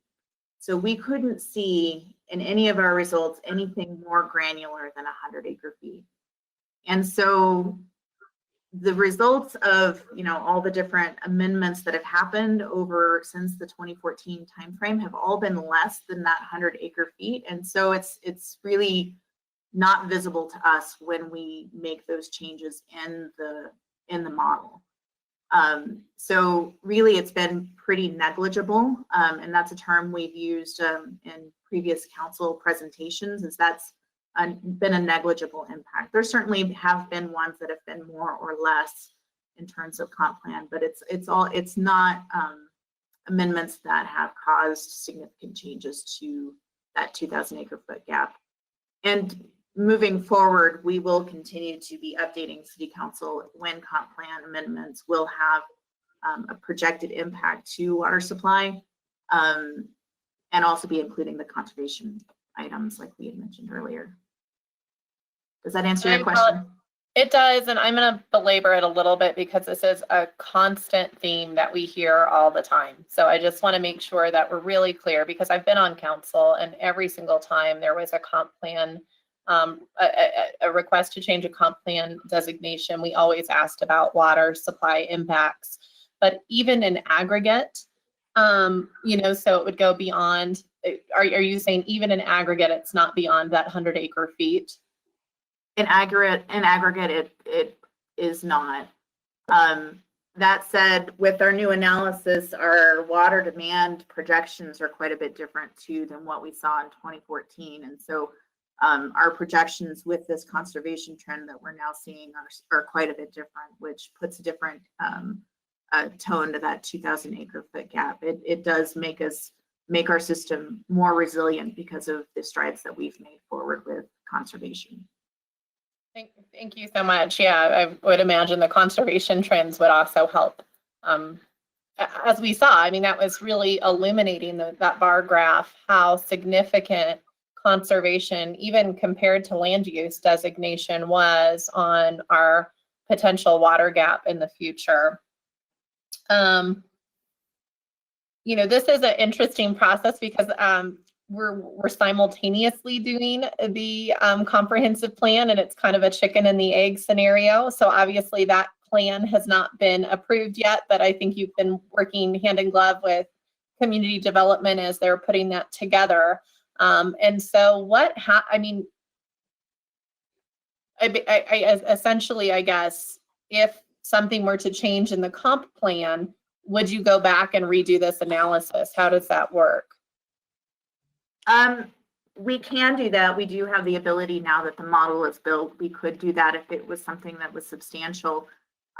Based on the numbers that we've gotten back, we do feel like there is some flexibility in the comp plan, which is why we felt comfortable presenting the water supply plan at this point, is because we know that the comp plan isn't finalized yet. We know that that land use map may have some tweaks to it. I think tweaks are okay. It's when we start changing, you know, open space to high density residential that, you know, those sorts of moves is when we start to really perk up our ears and start to question whether the water supply plan can still support the comp plan land use map. Perfect, thank you. Not that that's on the table. Just a high example. So you mentioned something, I guess this is something I have said off and on for the last couple years, ever since we got rid of the service commitment competition, is I would like us to, once we have a new comp plan that council has voted on and approved, that we would have comp plan amendments once a year. The reason I would like that is for the ability for us as a council to really understand the aggregate impacts of those comp plan changes, right? And how they add up. So I guess that's my strong preference, particularly seeing how that impacts things. When we have a new comp plan, hopefully we have put enough thought, there'll be enough engagement with the business community that we have there's a high level of fidelity with that comp plan, and that really then informs your water supply plan. And we're pretty confident and understand the direction we're going. And so I guess I just felt it important to reiterate as we're looking at this, that would be my strong preference. And I noticed in the policy recommendations for us, that was one of the kind of policies, is be mindful, I guess, of those land use decisions. You mentioned that climate change didn't really, in the near term, in the 20 years, it didn't have a big impact. The way I'm interpreting that, and maybe I'm incorrect, is that there's enough variability within the historic tree rings that the variations that we see from various climate models fall within that. Yes, that is very accurate. Yes, and that we're also only looking 20 years into the future with those climate change models. And so that's something that we need to continue to evaluate, is what happens when we look 50 years, 100 years out into the future, and what difference might that make. But you're absolutely right, Mayor Pro Tem. Does some of that modeling go beyond this water supply plan and into CIP? So one of the things you were even mentioning is precipitation patterns changing to be more extreme events.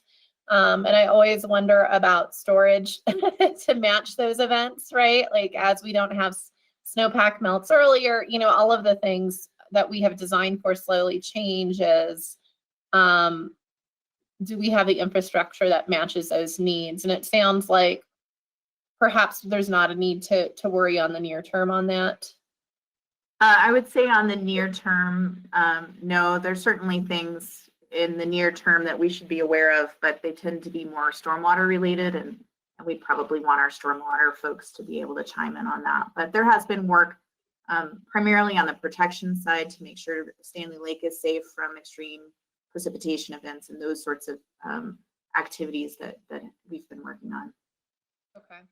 Is it typical for a city of our size and the population that is served by the water that's stored at Stanley Lake to only have one reservoir?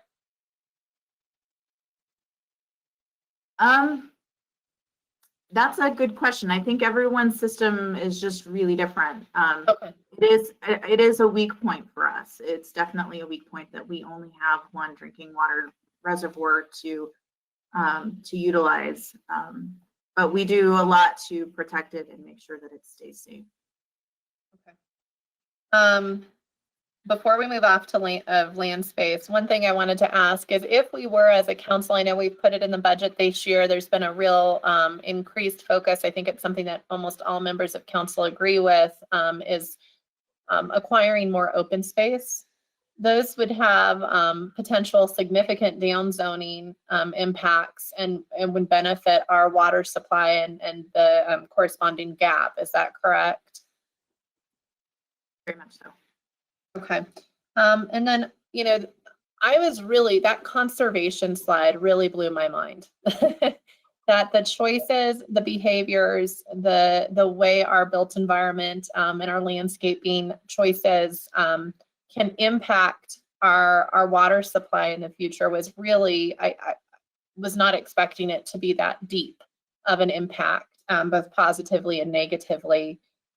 Looking at that, it would seem that some of our conservation programs, maybe expansion of them would pay for themselves in offsetting that future burden, right? That future peril, if we do more, you know, turf buyback programs. I would like to hear your thoughts on that. Is that something you think? I would love to get Drew Beckwith's thoughts on that. I think absolutely investing in water conservation is a great thing the city can do.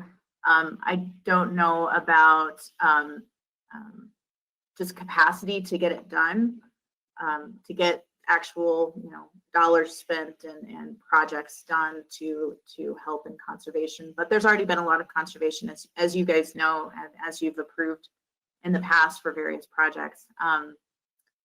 But yeah, I would say that's definitely something that is worthwhile from a water supply perspective. So one of the things Efficiency plan that you approved, the water efficiency plan that you approved recently does have us on a path to do more conservation year by year. It's a building and growing program, and we not only have expanded the types of offerings, but we have expanded the amount within each of those types, and that will continue.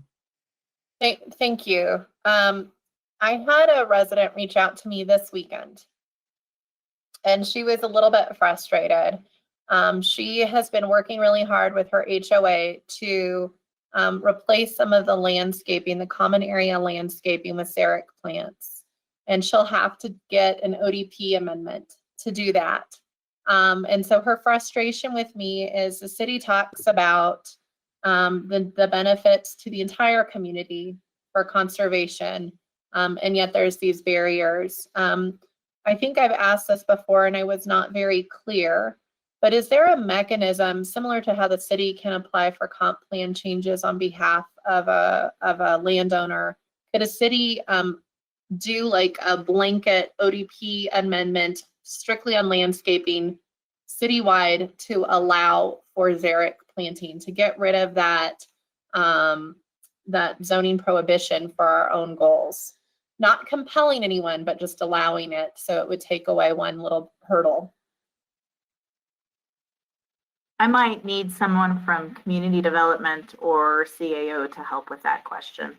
And it doesn't need to be answered tonight. It could be something that could come back to council in a form of an email or a future thing, but I did just want to throw it out there. Mayor Pro Tem, you're going to have to go to legal on that because there are legal implications of who can insert a change on an ODP, and it has to involve the residents in approving that, such as an HOA. But an HOA by themselves still need the approval of the people who are living in that particular ODP. Mr. Frankel, you want to sort of weigh in? What I can Without- commit to is researching the question, Mr. Mayor and Mayor Pro Tem. Glad to look into your question and find some more information for you. Thank you. Those were my questions. I'm sorry there were so many. Councilor Demott.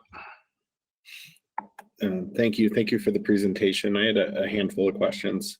Prior to 2014, I'm sorry if I missed this. When was there a water supply plan study prior to that, and when was that done? And was there a gap at that?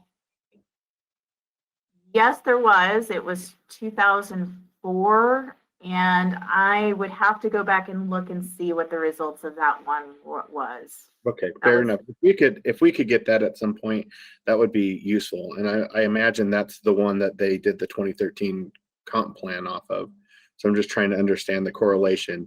Because one of the things that, and Mayor Pro Tem Sites kind of alluded to it, you're kind of the chicken and the egg as far as the question I always hear in the community, and I have myself, is what can we build? Like, how many people can we actually have in the city? Understanding, growth happens, but water is a finite resource, as we all know, and we've been talking about for the last hour or so. So I think that that's an important thing that I like to try to understand, and I know we'd hear more about that through the comp plan. But one of the other questions that I was thinking as you're talking through this is, we talk, I know I've asked a handful of times because I'm just trying to understand the changes in acre feet that we've had since the 2014, basically 2014, so since the comp plan. But one of the things that I've never really asked, and I'm curious about, is, what would it take to hit that gap? So like we talk about, there's this 2,000 acre foot gap, but we're safe now. So like, if I had a magic wand and I could build everything that I wanted to like that, what does that look like before I actually hit that gap where we no longer have enough water? Yeah, that's a great question. Sort of like, what is the break point when we? So there's a couple of things. We've got land use that's playing off against conservation, and land use does play a role, but what we're seeing is our conservation is really far outweighing. And so I would say focusing less on land use side, that if we can continue our current conservation trends, which to this point there's been some programs, but it's largely been our citizens that have been implementing conservation, that if we can continue on that trend, then we can build what is shown in the current comprehensive plan land use and have some room there to be able to make small changes to it. And so, we can, it's hard to pinpoint down one just because you've got multiple variables changing against each other. But I would say conservation really is the one that we need to be focusing on. And as long as we're not making huge changes to the comprehensive land use plan map, that development should be able to be accommodated. Sure. Sarah, if I could add on to that a little bit, that's really an important distinction that Sarah presented tonight, is that even the use of the term gap is really based on a singular run with a singular set of assumptions made, whereas the way it's presented tonight with ranges of supply, ranges of demand, and using those variables, we're going to step away from using the word gap and be conscious of those variables that will keep us in those ranges that allow, as Sarah said, yes, we have enough water for our future if. That makes sense. And I mean, that kind of gets to one of the other points I wanted to make. You know, throughout, since the 70s, the city has had some sort of focus on conservation, from my understanding. And I mean, I've seen it throughout documents if you look at historical agendas and stuff. And so I even talking to some former leaders, I know that at least going into those, you know, say the 2013 comp plan, there was some level of conservancy that they planned on. And so I imagine that's just like what we're talking tonight. Some of that comes into what that gap actually is, because there's decisions you make, you know, do we go left, do we go right, do people continue to conserve? And, you know, in what even that council had seen, and it sounds like we've gotten even, you know, as information gets out there and we get better about new technologies, conservancy continues to increase, which is good. But I guess one of the other things that I brought up, and you know, we're going into the rate discussion, that's always a concern of mine, is I do think that we need to pay for our infrastructure. I think we all think that, but the question is always, it's that two-edged sword too. And so like, we just want to, you know, keep it on the table that it's a balancing act. I know you guys know that, but I mean, it to me always needs to be part of the discussion, because we've seen it in the past, even prior to this council's time. I'm sure Mayor Atchison was here through parts of those times where, you know, people use enough less that's when we got into having the rainy day fund or the reserves, because we didn't sell enough water. So, you know, if that trend continues, that's one of the other things is like, you know, there is that break point for like, how much can we actually conserve with the amount of people that we're going to have at build out, but also how much can we afford to conserve and still be able to have the utility be solvent. So, you know, just something that rattles around in my head. And I know we don't have the exact answer for that, because again, you know, that's a lot of variables that are in the future, but I think we need to be mindful of it. So I appreciate the presentation. It's been very helpful, especially the graphs that really just show, you know, how much variation there is depending on what decisions we make. So thank you. Councilor Smith. Thank you, Mr. Mayor. And to reiterate what my colleagues have said, thank you for the presentation.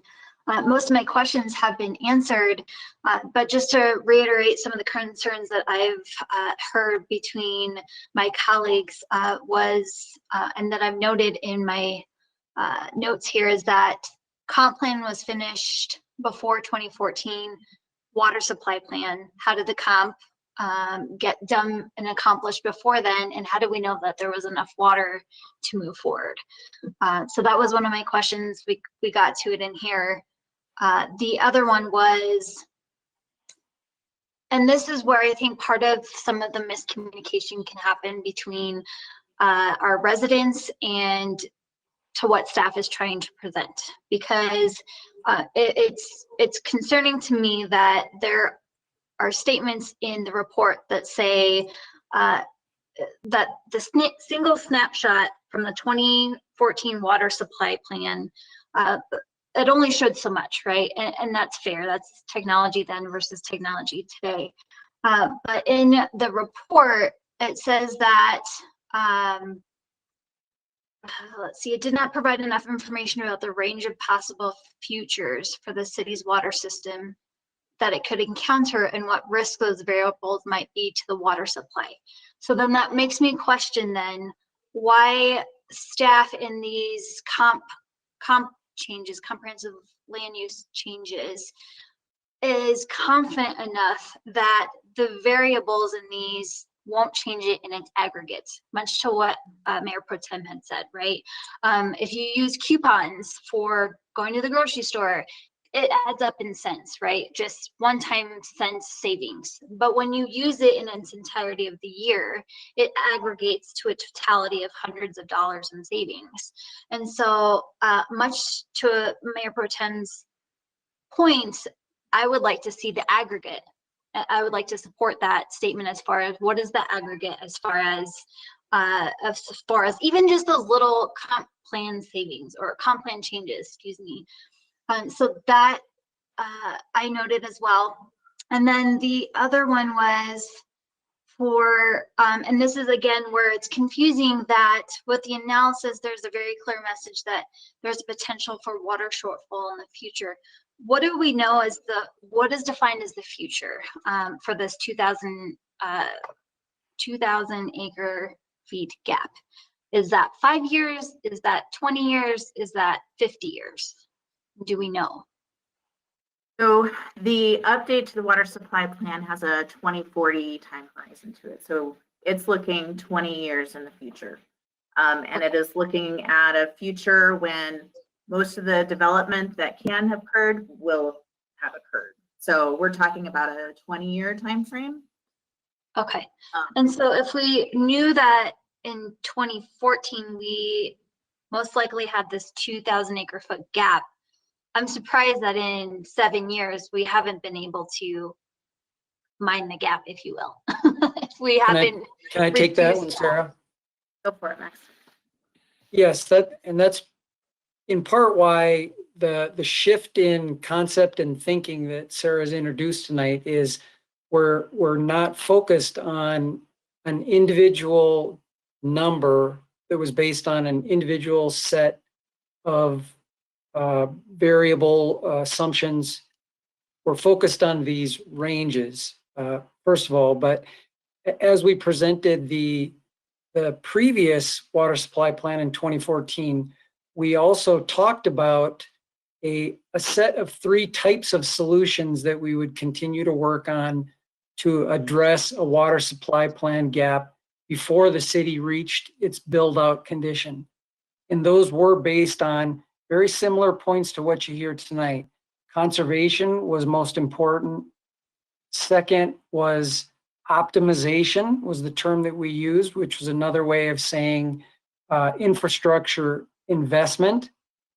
And the third one, 7 years ago, was the idea of acquiring additional water rights. You'll notice that we don't talk much about acquiring additional water rights at this point in time, because there are few, if any, water rights to be purchased.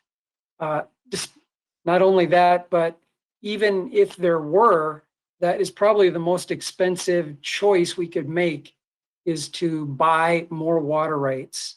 So that's why all that you've seen tonight is this representation of how to best use the water that we believe is a firm yield, a reliable amount. And so talking about ideas of supply, demand, conservation, and infrastructure investment. Okay. I mean, we had all those in place for the last 7 years though. And so it's still very concerning to me that we haven't reached any kind of reduction in. Well, actually we have. We were on a path of making progress. As it was presented tonight, that 2,000 acre feet number was a singular number back at that time. So every decision that you made and previous councils have made along the way have kept us either on a path or helped us toward a better build out future. And the plan that you have received this evening takes that to an even higher level, a different level, because we have so much more computing power and modeling power than we had 7 years ago. Okay. I guess the last statement that I'll share is that in the report, it said that the construction of new development does not impact the water supply unless the comprehensive plan land use designation is changed. And so it's been kind of wishy-washy within not only the report, but in this presentation tonight, because staff is now saying Mr. Kirschbaum, that you're saying major deviation is what changes in the water supply.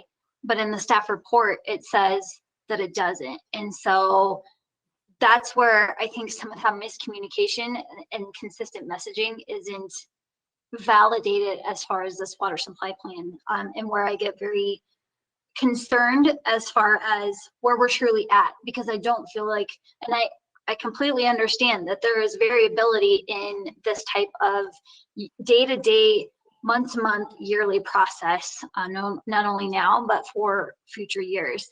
But when it's said that these comp plan changes don't necessarily have an impact, I'm feeling, and residents are feeling, that they do. And so that's where my last statement on that is, but I can't stress any more than what and agree to what Mayor Pro Tem had said as far as looking at the aggregate and where we're truly at. So thank you for your time tonight and for the information. Really appreciate it. Councilor Vols. Thank you, Mr. Mayor. Thank you, Ms. Borgers and Mr. Kirschbaum, for your report. And also thank you for answering our questions. Obviously, this is a very important issue in our city.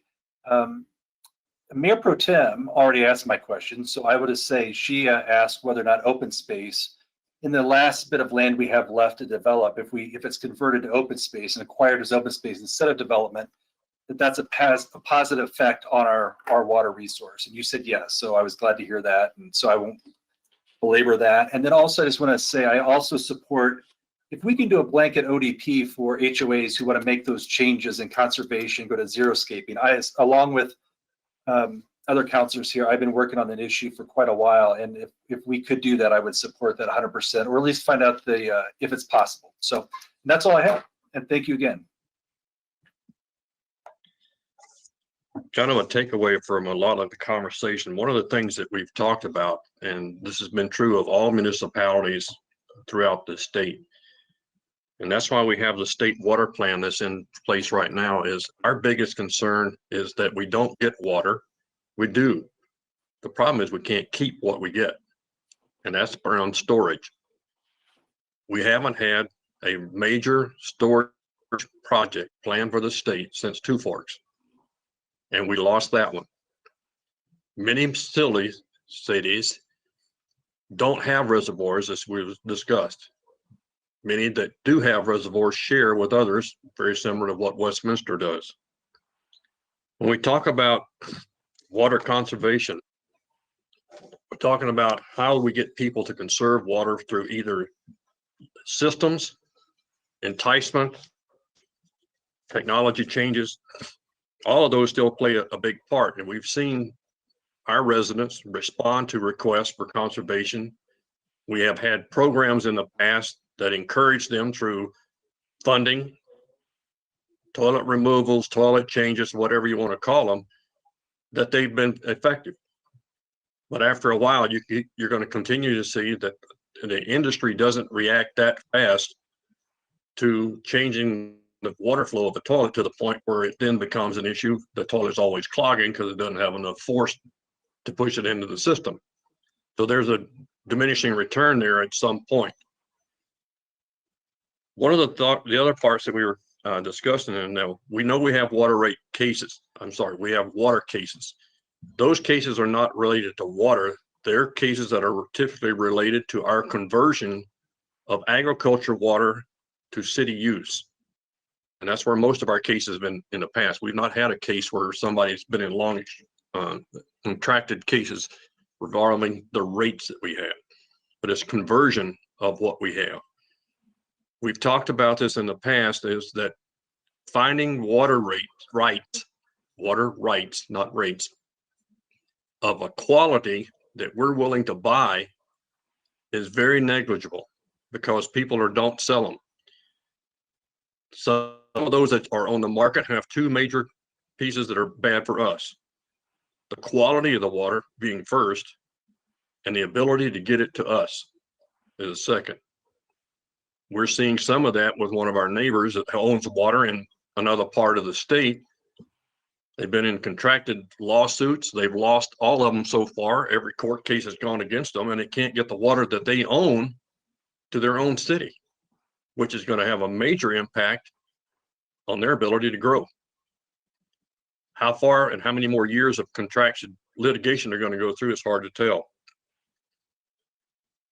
As we talked about in this presentation, and we've talked about in every presentation we've had in regards to water, is our investment in our infrastructure.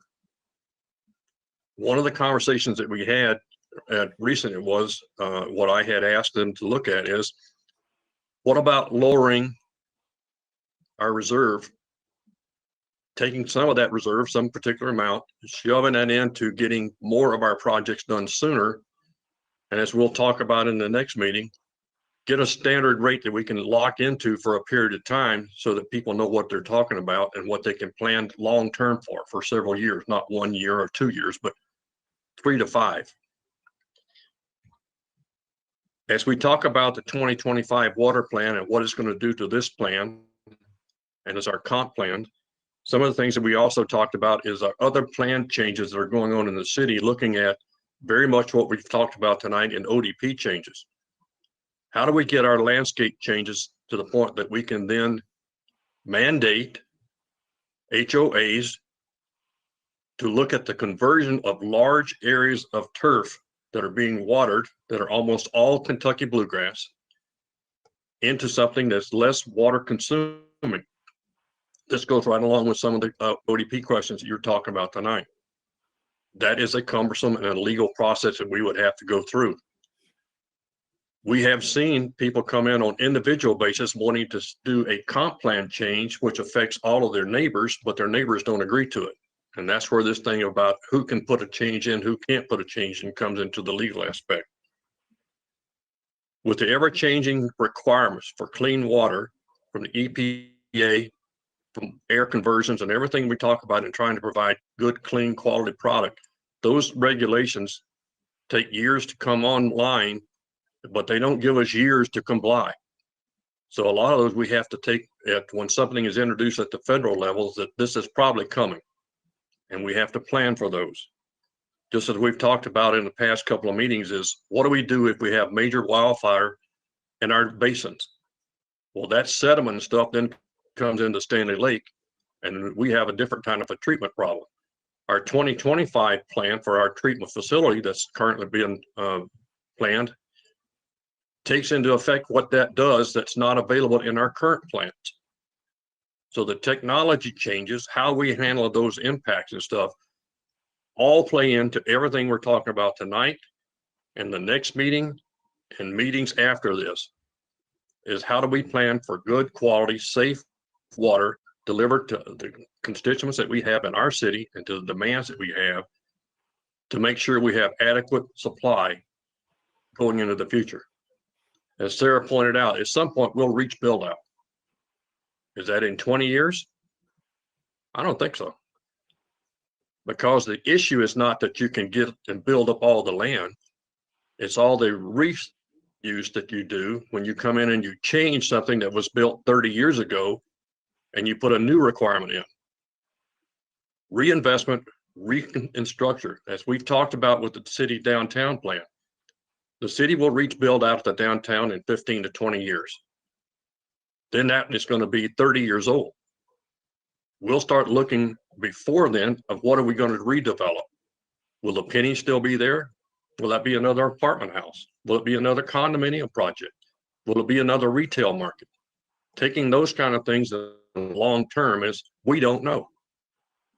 So you have to make a lot of subjective questions, come in with subjective answers and saying, this is the best information I have today on what might happen in 10 to 15 years.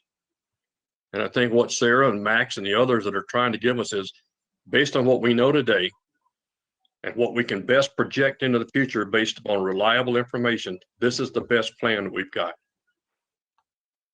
Can it be affected in something that's out of our control? Absolutely.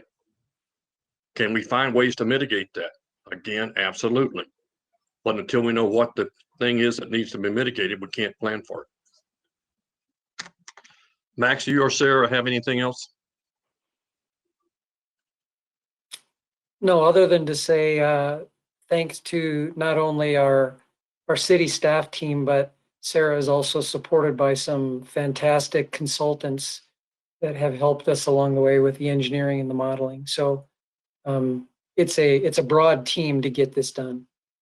All right, I do have one last question before you go off. Councilor Smith? Thank you, Mr. Mayor.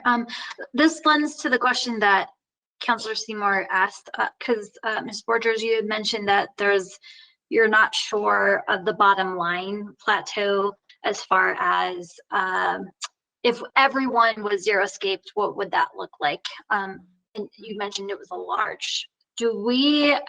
Could we, sounds like you don't have the numbers now, but could we in the future, months from now, weeks from now, have that information as far as if everyone was this is what it would look like as far as bottoming out?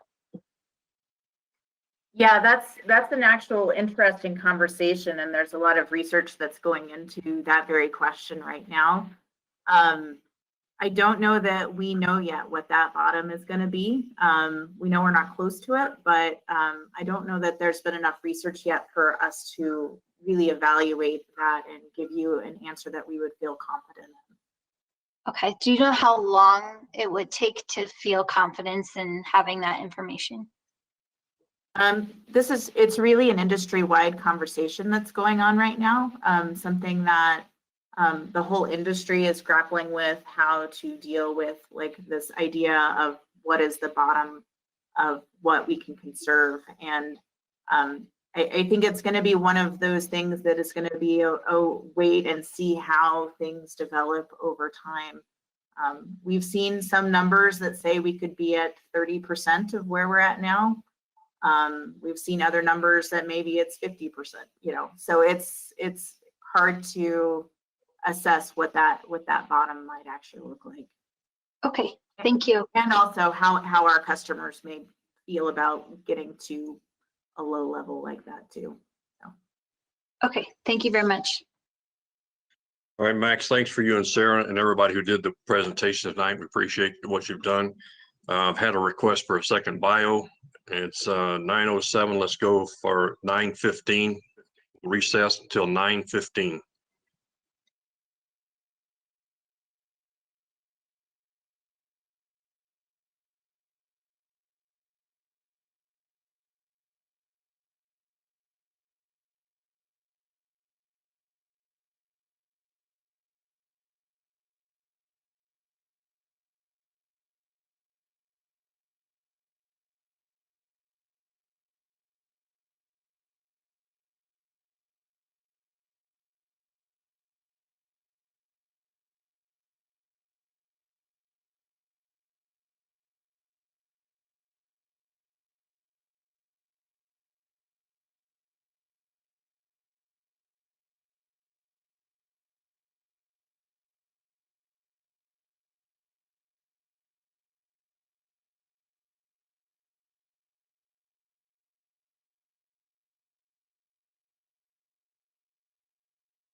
Council, we're waiting on Councilor Sites to get back. However, her internet connection is down. We're waiting on her to resolve that.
Ms. Barker, can you bring the Mayor Pro Tem over? She's trying to get back in. Yeah, absolutely.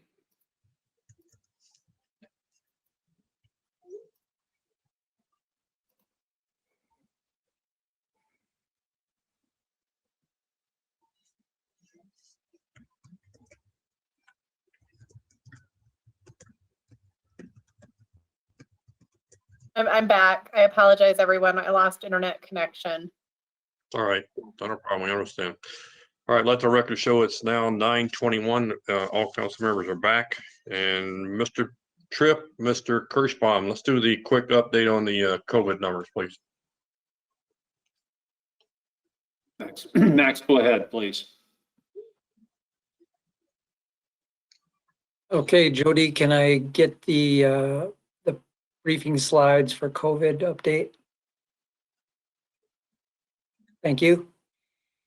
Okay, presentation for today is data as of Friday. I'll talk a little bit also about data as of today, but just bear in mind with the snow event over the weekend, there's probably a little bit less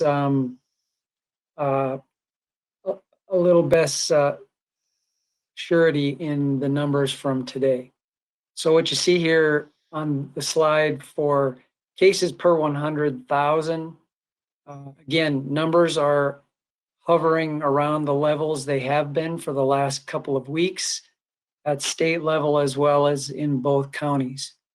Interestingly, on that day, Friday, the Adams case number was a little bit less than Jefferson County. Again, the percent positive rates are staying also in a very similar range from about 3.5% to 4.5%. The hospitalization number continued to drop here, shown at 346. Comparing those numbers to today, the Adams County number is down to 106, so about the same. Jefferson County is right at that 100 threshold, a little bit lower. Percent positivity stayed the same. The only thing that changed a little bit today, interestingly, the hospitalization number actually went up a little bit since Friday. As of end of the day today, that number stands at 369. So if you go to the next slide, Jody.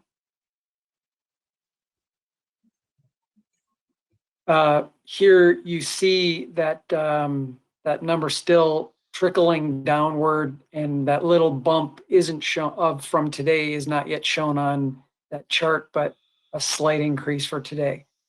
I added one additional slide at a request for some information on vaccination. So the next slide, please, Jody, addresses, this is cumulative daily vaccinations over time. And then it also shows by which vaccination the recipient received. If you add it all up and look at the top, we're at about 1.9 million doses that have been administered throughout the state. About 1.2 million of that is people who have received at least one dose, and close to 700,000 are people that have received 2 doses. So 1.2 plus 700,000 gets you to the 1.9 million shown on this chart. We'll show that to you in the coming weeks if this is useful information to you. And that's all I have for this evening.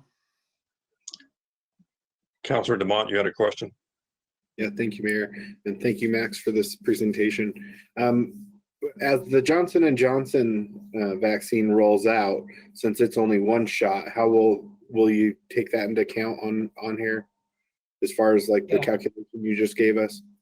Yeah, so it just for familiarity of terms, Johnson & Johnson is the Janssen. Okay.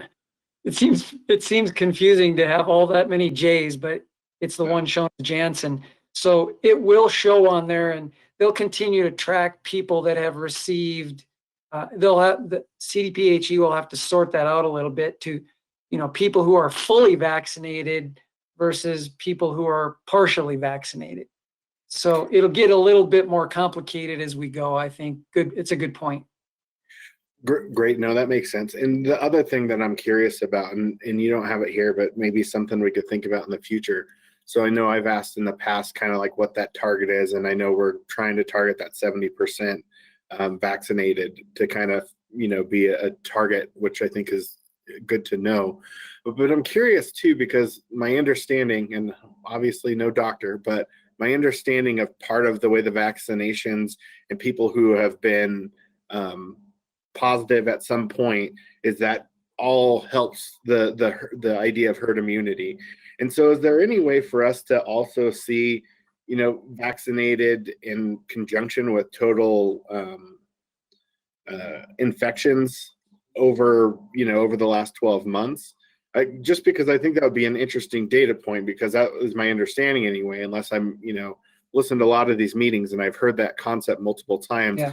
That's how we get to herd immunity, was vaccinations plus people being sick, unfortunately. And, they take those into calculation together. That's something I think we can probe a little bit on the CDPHE data for sure. I think one thing that might come into play there would be there doesn't seem to be any certainty on how long the antibody is carried by people who have had COVID-19. Is it 90 days or is it several years? That's where I think there's uncertainty. So it might be hard to say, how do you add those into that reliable number if you're not sure how long the antibody serves the person? Yeah, no, that's a good point. I know I have a friend who's part of one of the original studies that he and his wife, he was one of the asymptomatic, and his wife was really sick, actually, hospital, all that kind of stuff. And they're part of one of those tests. And so far, 12 months in, from last time I talked to him, they were still showing the antibodies, but I imagine that's probably different from person to person. So I say understanding that is, variable. It would still be interesting to me if it would be easy to get those numbers just so we could see it as a data point. If it's a lot of trouble, it's not important, but I do think that would be interesting to understand. So, but thank you for the information and answering my questions. I appreciate it. You're welcome. Is that it, Max? Yes, sir. That's all I have. All right. Let's go ahead and move into our next item then. This is our 2020 water sewer rate recommendation. Max, I think that's you again. Yeah, I'll just stay on the camera here. And as I ask Christine Gray to join us, Chris will be the presenter this evening. She is our business operations administrator in Public Works and Utilities. She'll be doing the presentation.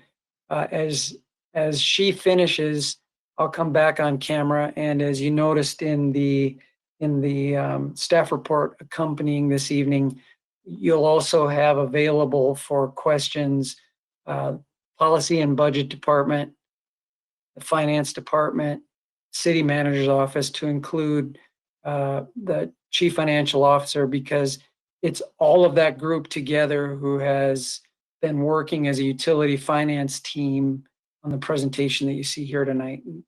And with that, I'll turn it over to you, Chris. Thank you, Max. Good evening, Mayor, Mayor Pro Tem, and Council. I have 13 slides for you this evening, and then we will have some question and answer time after that. Jody, can you please advance to the next slide? So we have three main takeaways for the presentation this evening. Number one, these recommendations were built on direction that you provided to us back at the end of January in the 5th workshop that we held with you. Number two, Water 2025 is the priority project driving rate recommendations. And number three, we will continue our commitment to deliver safe, high quality, compliant, and reliable water and wastewater services to our customers at the lowest possible cost. Next slide, please.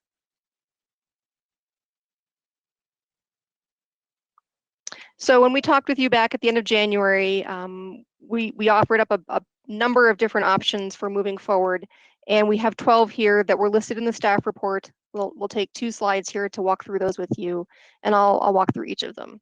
So number 1, basing the bill on a per gallon count, not a 1,000-gallon count. And this was something that you had asked us to do. We are moving forward with that. Our internal team is doing some research on that, and we'll return to you at a future date to let you know what that looks like. Number 2, changing the bill and working towards a 30 or a 31-day billing cycle. So as you recall, our meter read ranges right now between 27 and 33 days, and we will work to tighten that up to this more 30 to 31-day billing period. Again, our internal teams are working on that, and we will come back to you with what that looks like at a future date. Number 3, we kept our affordability programs, and we will expand where possible. So we currently offer 4 assistance programs for customers who are income qualifying. Again, we still have our COVID grant program for anybody who's been financially impacted by COVID, and we'll keep looking for opportunities in the future to provide assistance to our customers. Number 4, we lengthened the bond issuance term from 20 years to 30 years. So historically, we have loaded into our financial models a 20-year term for bond timelines. And similar to a home mortgage, which tends to default to the 30-year term, utility debt and bonds tend to default to a 20-year term. Taking a look at the projects that are coming forward in the next several years, most notably the Water 2025 project, those assets that will be funding with bonds will be more in that longer time period. So that water treatment facility does have some assets that range from 20 to 50 years, and so we feel comfortable lengthening that bond term to 30 years. Number 4, the bond borrowing rate was reduced to 3% to reflect more current market rates. And because our financial models can project out for many, many years, we tend to use a more conservative rate to anticipate future variability in bond rates. What we've done is back that up a little bit to 3% to reflect more current market rates. And then as we go forward in the future to issue bonds, we will adjust those amounts accordingly. But this change has made quite an impact on our recommendations. So between number 4 and number 5, we were able to save approximately $200 million over the next 20 years. Number 6, we applied approximately $11 million of our water fund's rate stabilization reserve account towards expenses and to manage rates. We had a number of conversations during the workshops about our savings accounts. So we have a rate stabilization reserve that is designed to cover our costs when our revenues fall short. And this account has not been used a whole lot in the last 10, 15 years. And so we have a balance there that we feel we can apply towards the expenses and for managing rates while still maintaining a balance in that rate stabilization reserve to cover its initial and original intent. We will also, as a team, be bringing forward to you an amendment to our utility fund policies so that, one, we can do this if this is how you direct us to move forward, and then take a look at those reserve policies to see how best to amend those going forward. Next slide, please. Number 7, we reduced the long-term capital improvement project annual long-term funding amounts. We are deferring $435 million in water and sewer expenses over 20 years. So we have in the past looked at what it takes to take care of what we own. And our research had indicated that over the next 20 plus years, we should be investing about $100 million between the water and the sewer utility. So in our financial models, we had scaled up our annual funding in the CIP to reach that amount by 2040.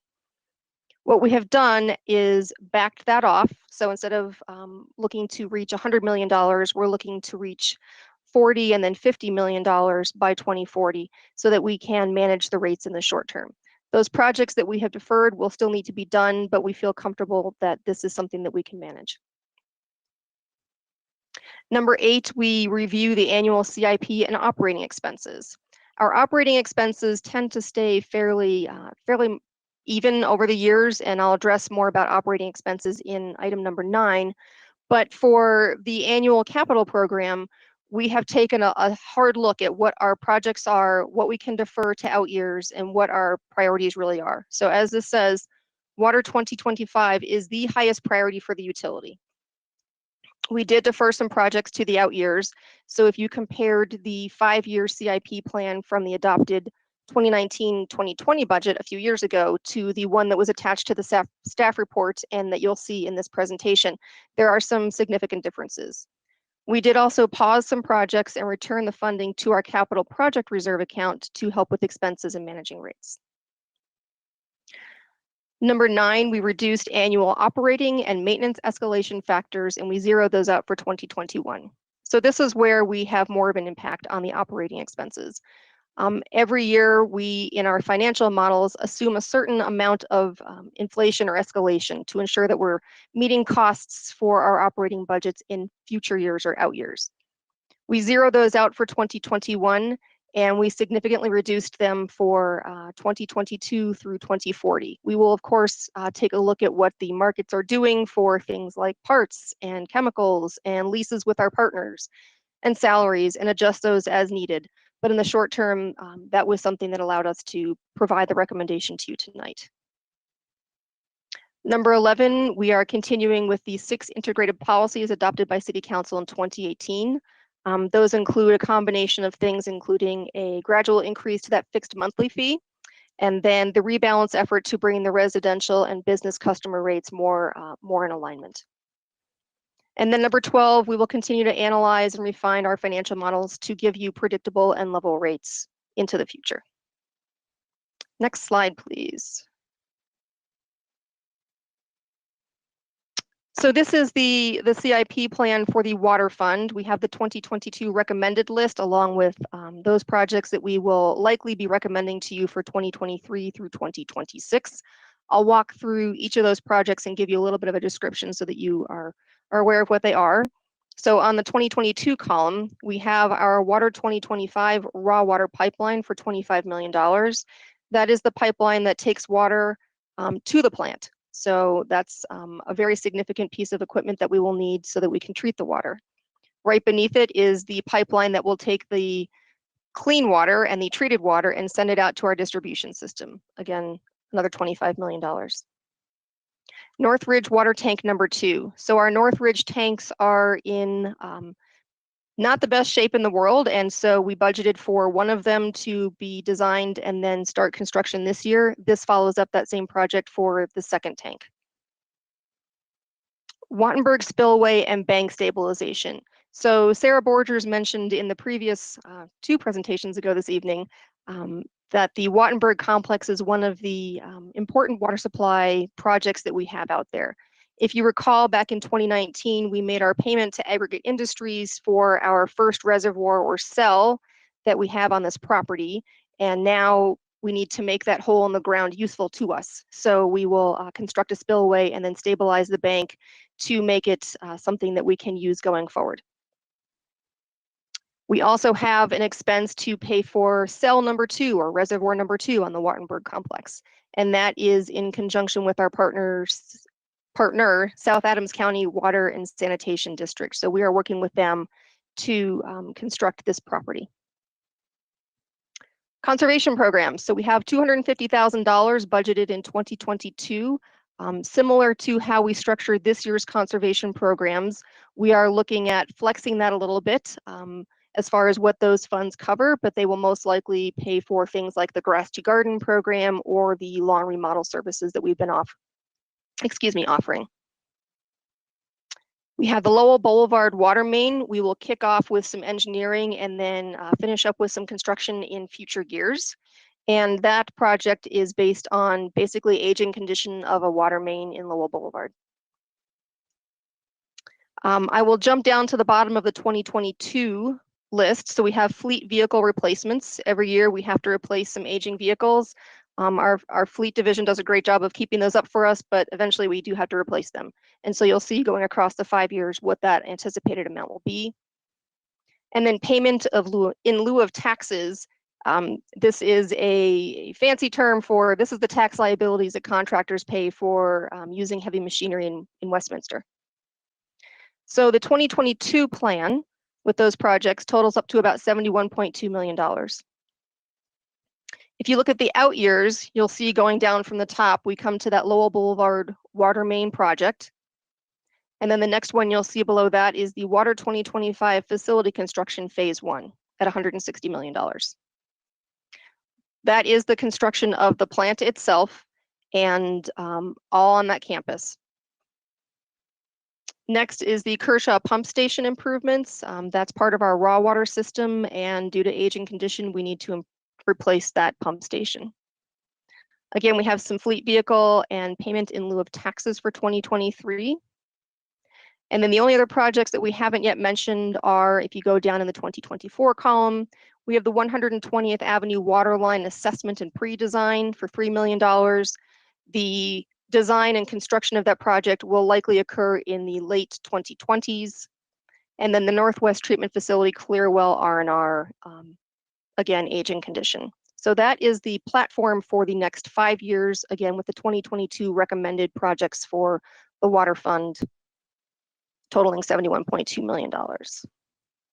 Next slide, please. So the same layout for the sewer fund. Again, you'll see 2022 recommended, and then we'll have 2023 through 2026. First project for 2022 is the 88th and Zunai lift station that lifts the sewage out of its current location and gets it into the collection system. And we have a fair number of projects out at the Big Dry Creek wastewater treatment facility. So the electrical improvements are a continuation from work we're starting this year for about $6 million. Again, following down 2022, we have some fleet vehicle replacements, and again, that payment in lieu of taxes. Looking at out years, you will see it is primarily, in addition to those fleet vehicles and payment in lieu of taxes, some solids improvements and some liquid improvements. Kind of gross to think about solids and liquids, but those are important parts of meeting some increased and more stringent regulatory requirements. So we have a significant amount of work to do out of Big Dry to meet those requirements. We also have a project at the bottom titled Future Sewer Utility Projects. We know that we need to spend about $14 million in the sewer utility. We just have to figure out which projects are going to rise to the level of priority in 2026.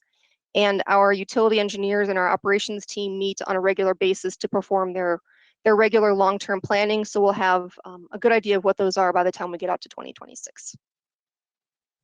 Next slide, please.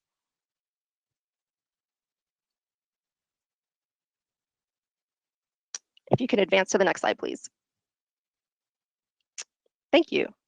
So again, the Water 2025 project is our highest priority. As a reminder for folks who might not know this, this is the planned replacement of our Semper water treatment facility. That plant turned 50 years old in 2019, and while it's still trustworthy and reliable, it is aging. And so on the basis of a 2015 master plan, it was determined that replacing that plant is the highest priority and the best way to move forward. This is our most important project for the community and for the utility for current customers and future generations. It is not often that a utility in a city replaces a water treatment facility or a wastewater treatment facility. So this is a really big deal.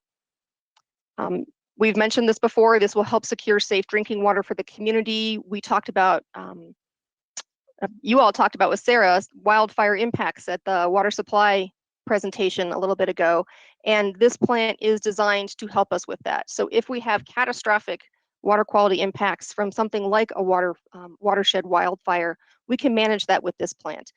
Many plants around the Front Range were built in the 60s and didn't have the technology then, nor do we now, to manage a serious catastrophic watershed wildfire. So this plant, when it's online, will manage that for us.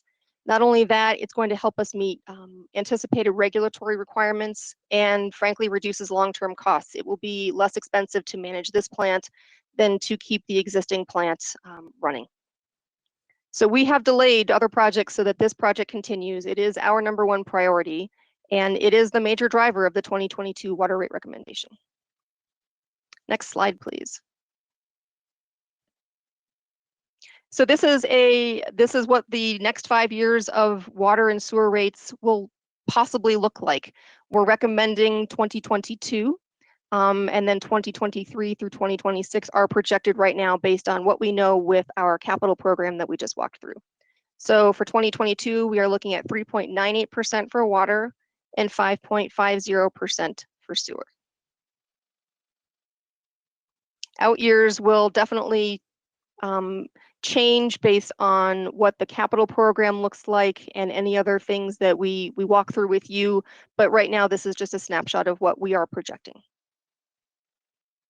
Next slide, please. So I want to show you the impacts to our customers and primarily our residential customers based on this 2022 rate recommendation. So this first bunch of information is going to show you the monthly bill impact to our low, our average, and our high water use customers. And again, this is for residential customers. So we talked about this in the workshops. I'll remind you that our low water users are those customers who use about 36,000 gallons of water per year. And for that customer, if you take the overall impact and divide it by 12, they will see a $2.27 increase per month. For our average water user, and this is the customer who uses approximately 83,000 gallons per year, that person will see an increase of about $4.19 per month. And then our high water users using around 150,000 gallons per year, that person will see about a $7.13 increase per month. Next visual, please, for this slide. Perfect, thank you. So a reminder that our low water users and our average water users make up approximately 75% of our utility customers. And then the last visual, please.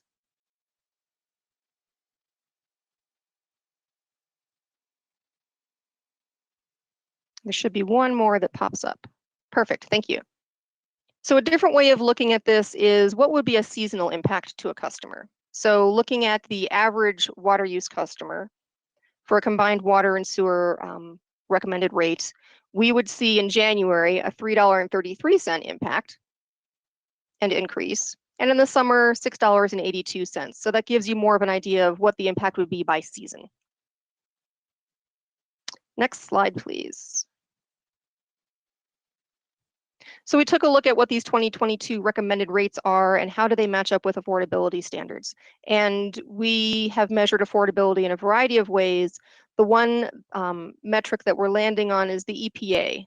And their affordability guidelines say that no more than 4.5% of the median household income should be spent on water and sewer bills. So if we take that information and apply our recommended rate increase to that, our utility bill, combined water and sewer for the average water user, is at 1.75%. So we are well within that 4.5% affordability metric. Next slide, please. What community outreach have we done to date? So we had a news story on the city site. We created a special website, www.westywaterrates.us, and that site is still active. On there, we have some information about policy adjustments that were made, those 12 items that we listed earlier, the Water 2025 project, and then basically a rate overview to give folks an idea of what rates are and how do we calculate them. We did conduct a survey and asked for people to answer some questions and then give us some feedback, and those are attached in the staff report tonight. We've had a little bit of response, and again, we will keep this website open so that folks continue to have an opportunity to answer some questions about their thoughts on our policy adjustments and then comments that they'd like for us to hear. We've been doing social media posts, and we started those last fall, letting people know, hey, we're doing some workshops with City Council. Please let us know your thoughts. And we updated you with those during each of the presentations. And folks asked some really good questions. We've included information in the March and April water bill inserts to let people know that we are working on this. And actually, April hasn't come yet, but we've been putting information out in February and March bill inserts to let people know that we were coming to talk to you tonight. And then we had a press release last week since we've been working with the media to let them know, hey, we're working on this stuff. Call us and meet with us if you have questions. Next slide, please. So next steps. With your direction tonight, we would continue informing the community about our rate recommendations. Again, we would still continue the virtual engagement options available to our residents. We would continue with spring bill inserts, and then we would have a news story on the city website. And then with your direction, we would come back and talk with you about adopting rates in May. Next slide, please. And that is the presentation for this evening. So I will open it up to questions and invite others to come on when they need to answer a question. Thank you.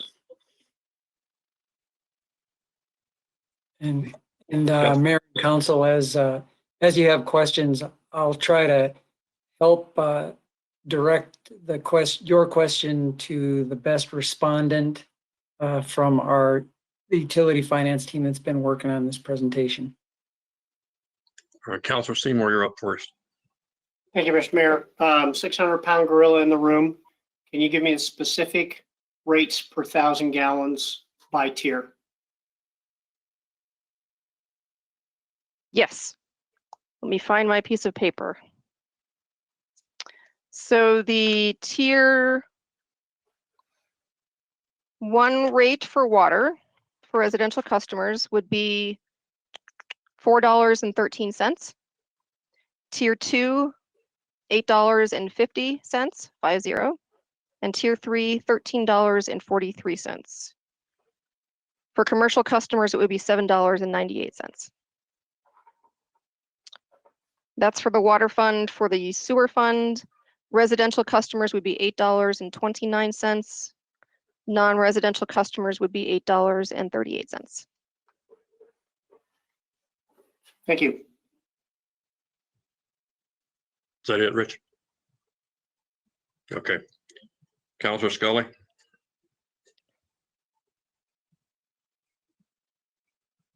Thank you, Mr. Mayor. This was a good presentation. I appreciate it. I read the packet and it was all in paragraphs, so it was a little harder to follow, although I did see the attachments with the tables, but this was good because you went through every piece and I really appreciated that because it helped me understand it. I have some questions. So this is an enterprise fund that we use to fund our utility. And it is my understanding that the fees have to cover a certain percentage of the utility of that enterprise fund. Can you tell me what that percentage, just remind me what it is? I thought it was like 85%, but I can't remember. I'm trying to think of what 85% would refer to, but our rates and fees have to cover all of the costs of the utility. But I guess, and this might be a question more for budget, that it was my understanding that we could actually use other funding to help offset it, but it was only a certain percentage.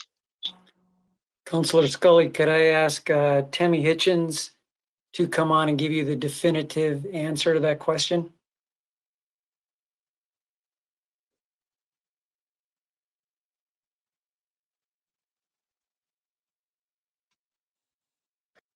So I believe what you're probably referring to is the Tabor limits to be able to keep the enterprise as an enterprise fund, and that's 10%. The fund can have no more than 10% of its revenue from non-fees and other revenues. Okay, and it's my understanding, have we had any federal assistance at all that we could apply to this? I believe there's a bill actually in Congress right now. Did we get anything in the last 4 years that helped us offset the cost of this? You know, I think if I remember correctly, we had some smaller grants, not necessarily for like the capital projects, but we did have some smaller grants that we received. I think they're like in the $200,000 range, somewhere in there. So they're minimal. They don't offset a lot. Correct. The biggest grant that we get, if you will, is that we get a subsidy through Colorado Water Resources and Power Development Authority on the issuance of debt. And that happens when we're able to utilize them to issue the borrowing. And so that's a fairly significant subsidy. And that's when we issue borrowing through them. Do we anticipate that we'll be getting any kind of substance grants or anything in the near future? I'm specifically looking for federal assistance because I know there's a lot of infrastructure grants coming down the pike. Not a lot, but maybe a few. You know, I think that as we look at financing, we'll certainly look at Colorado Water Resources and Power Development Authority again to see if there's some opportunities there. Frankly, you probably are more aware of what's in some of the federal bills than I am as far as what's available for that. But obviously, if there's an opportunity there with federal funds, we'll be trying to reach out and take advantage of that opportunity. Okay. Thank you, Tammy. I appreciate that. Thanks, Max. Christine, you said that we have to periodically replace fleets. I know I voted on that a couple of times. So do we have an average age of our fleet vehicles? How often do we actually look at replacing a vehicle? You know, our fleet department division looks at that on a I believe an annual basis, and it all depends on what pieces of equipment are up for replacement. I can certainly take a look and get some information back to you. It varies. The big stuff is more expensive, and depending on how it's used, doesn't last as long or can last a long time. Pickups are all the time because we're always using them. So we'll get some more information. Okay. And I appreciated the conversation on what the future looks like, because that was one of my questions. Is basically I was wondering if we could look at reducing in the future, or reduce now and increase later. But you covered that, so I appreciate it. And then 75% fall in the 83,000 gallons. Do we know how many people fall in the 150,000 gallons? What is So that would be that corresponding 25%. It's sort of a 25, 50, 25 breakdown between low water users, average water users, and high water users. So that 75% represents both our low water users and our average water users. Okay. On the Semper water treatment center, I've done a tour, and I've seen the condition. It seems to me, it does seem logical that we need to quickly start looking for an alternative. But if we didn't, just to maintain it, how long do you think it would last? I'm going to defer to Max on this one. He knows more than I do. Councilor Scully, let me take that. There is no definitive answer. There's no way to say that that the current plant will fail by a certain date.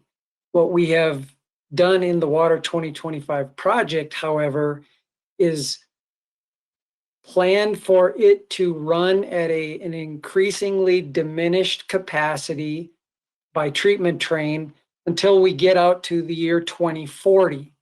Semper will remain in operation for the next 20 years, putting it over 70 years in age by that time.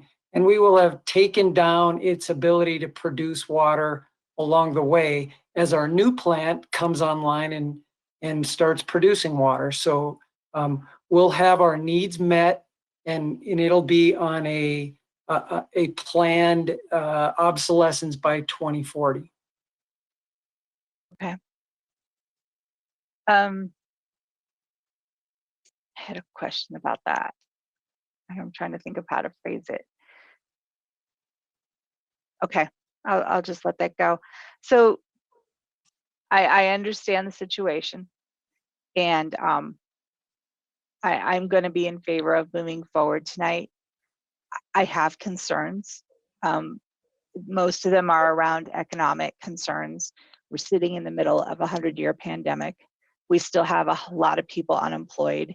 We have people struggling to make rent, make mortgages, and we're going to raise their utility. But it helps to know that we worked very hard to reduce that impact, and that we did successfully get it much lower than what I know we were originally anticipating. So I will be supporting moving this forward tonight, and I thank you for your presentation. Thank you for all your work. I can't even imagine. I think we've done over 11 hours of studying the water as a city council, And I know more about water than I ever wanted to, but it's absolutely the most important part of our city. Without clean, drinkable, safe water, we cannot exist as a community. We have to have that. So I will be supporting moving this forward tonight. Thank you. Councilor Vols. Thank you, Mr. Mayor. I want to thank staff for a couple of things. You know, we had 5 meetings on this, and some of the suggestions that were talked about, I wasn't sure we were going to be able to do it. But I want to thank staff for coming back. In this recommendation, we have the per gallon billing versus the 1,000-gallon billing. We also have the 31 to 30-day billing cycle versus sometimes it was 32, 33, 34. It seems to me, and when we discuss this in our hearings or in our meetings, that this would have the potential of taking away those folks who have those really bad spikes in their bills. So I want to thank you for including that. This is something we talked about in council. I think unanimously supported that. So I'm glad to see that in there, and actually I'm thrilled to see it in there. So thank you for doing that, because I think if we can take that, that's one thing we must do, which is take those dramatic spikes from month to month out of this process and this billing. So I think that is a step in the right direction, and I'm glad we were able to kind of find those solutions, and I'm glad staff were able to kind of run those down and make good recommendations for us on that. I just had a couple quick questions. So tonight is definitely not anything about raising rates. We're actually just looking to take this recommendation to the public for public input. Is that correct? Yes, that's correct, Councilor Vols. This is not preparing for a vote next week, for example. This is an opportunity to say we've gone through the set of 5 meetings with you.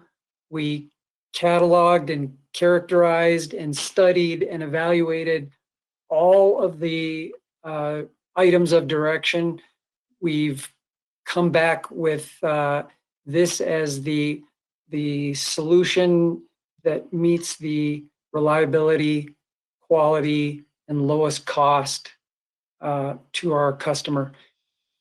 Then this next period of time would allow us to continue to communicate that with the public, receive comment, bundle that together, and be able to come back to you with a formal recommendation for adoption at the end of May, beginning of June. Good. Okay. Thank you for that answer, Mr. Kirschbaum. And then that would lead me to my next question. Why are we looking at May? Why not earlier? Why do we want to take this public comment part? That I love public comment, but we've had 5 meetings. We've all heard from a lot of people. Why are we waiting till May to make to actually make that recommendation and make that decision? Can it be earlier? I guess my question would, can we move that earlier than May? It could be on a different timeline. We suggested 60 days as an appropriate period to continue to communicate with the customers. It doesn't have to be that date. Don? That's one of the questions for tonight. That's the schedule that we're presenting to you. We can move this forward quicker, and we'll expedite that if it's the will of council. I may have more. Okay, I want to hear what my other colleagues have to say. I guess I would maybe want to move that up a little bit sooner rather than waiting till May. But that would be maybe my suggestion. But I'd be willing to hear more of what my colleagues feel on council and where we go with that. So, and then finally, this is a real simplistic question. I think you answered already. It's in the packet, I believe, but I just want to ask it. If we do not, so as before this goes out to public comment, I do want to ask the question, if this rate is, staff makes a certain recommendation. If the recommendation is not adopted, what is it in the capital project program that we will not be funding? So like, what is it that, so before we go, just from a council perspective, before we start that process, I have a question, which is, what is it we would not be doing in our capital project program in utilities if we do not fund that? The rate that's in front of you this evening is a combination of an increase that we would normally ask for annually to meet consumer price index changes. So there never is really a zero. We did zero this year because we felt like that was appropriate during the pandemic year. But there's a certain number that's there every year just based on the cost of materials and chemicals and utilities and wages and benefits and that sort of thing. So over and above that, then you've got a number that's something less than the 3.96 that is for capital. And then that's projected out for the 5 years. So I'm sorry for the long answer, but it's not as simple as saying we would cut this piece. It depends on if you decided as a council to set the rate increase at a lower level, it really depends on what that level is. If it's 1%, that's a very different sort of a scenario than rolling all the way back to zero or even reducing the rate. So all of which are things that have been discussed. So what I'd ask for is that you understand that what you have in front of you tonight meets the objectives that we were given, lowest possible price spread over the longest period of time to meet the goals of the reliability of our source, and then provide that feedback, and we can get you that answer. You can go to the table and see the capital projects, and we can tell you what each of those percentages are that calculate the calculation for each percentage increase, and give you some idea of what that is, and then you can see what your options are. I'll just summarize it by saying the big issue here is 2025. It's moving forward with the water treatment plant and keeping that on schedule. And I would say that any substantial reduction this year would likely defer that project, but it really depends on what the number is, Councilor Volz. Okay. All right. Thank you for that answer. That's all I have for now. Thanks. Councilor Smith. Thank you, Mr. Mayor. And since we're on the Water 2025 project, Council received a memo, an information-only memo last week regarding Water 2025. But in that report, in this report, and in anywhere online, I can't find the totality of what the total cost of Water 2025 is. Does anybody know that number? Yes, I'll be glad to tell you. Yeah, in the packet that we gave you on the info only, we gave you the amounts that have been expended to date. Right. In addition to that, the three projects that you see reflected on this program this evening reflect the remainder of the spending to get through phase 1 of construction for this plant. As part of By Your Direction, we've also looked at Water 2025, and we have pushed out the second phase of construction that may or may not be required to meet all our future demand out into about the 2030 timeframe. So we've pushed that second phase of construction as far out as we can continue to push it. So what you see here tonight is about $210 million worth of construction to do raw water line, finished water line, and build the plant. The only other piece of that could still be a variable is, as we pointed out in the info only report, we have placed an amount equal to about $9 million that equates to the city's appraisal for land acquisition. That process is still in progress and may not be fully determined what the final price for that land acquisition until all of those proceedings are complete. And we have accounted for that, but that's the only other piece that there is no way to know if it's different than the $9 million that we have on the city's appraisal. Okay, so 210 million is an all-in cost for completing this Water 2025 program.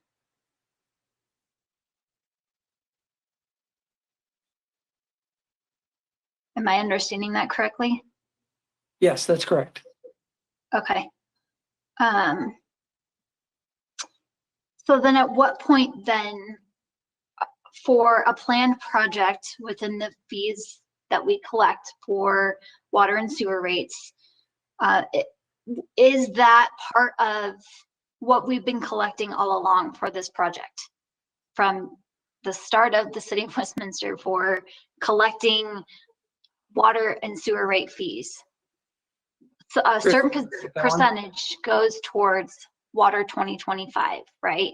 Or any capital improvement projects for infrastructure. So this is a planned project that we said we need a new water treatment plant. So our fees are then going towards the payment of that plant. Is that correct? That is not correct. And I'll ask for some assistance on this as well, but the capital improvement program that we have, it's a pay-as-you-go system. So we don't, for example, we don't begin collecting fee for the replacement of a project the day that it's placed into service. If we did, the rates and fees that we collect would be far greater than they are today. It would not be possible to sustain that kind of a model. Chris or maybe Larry would have more perspective than what I provided there.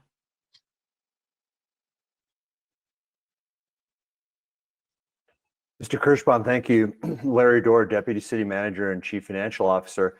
Yes, customers have paid in some amount of cash. We're modeling right now about 3/4 of Water 2025 to be financed through borrowings, and the other 1/4 through cash on hand or pay-as-you-go financing. That's a general rule of thumb that will serve the customers of the utility well over a long period of time, both sharing an intergenerational equity, but also with that amount financed pay as you go, a low or a moderate interest rate to finance those improvements. That's a general rule of thumb, is partially financed with borrowings, partially financed with cash that's been accumulated over a period of time. So yes, that's a very consistent approach, and one that is taken for Water 2025.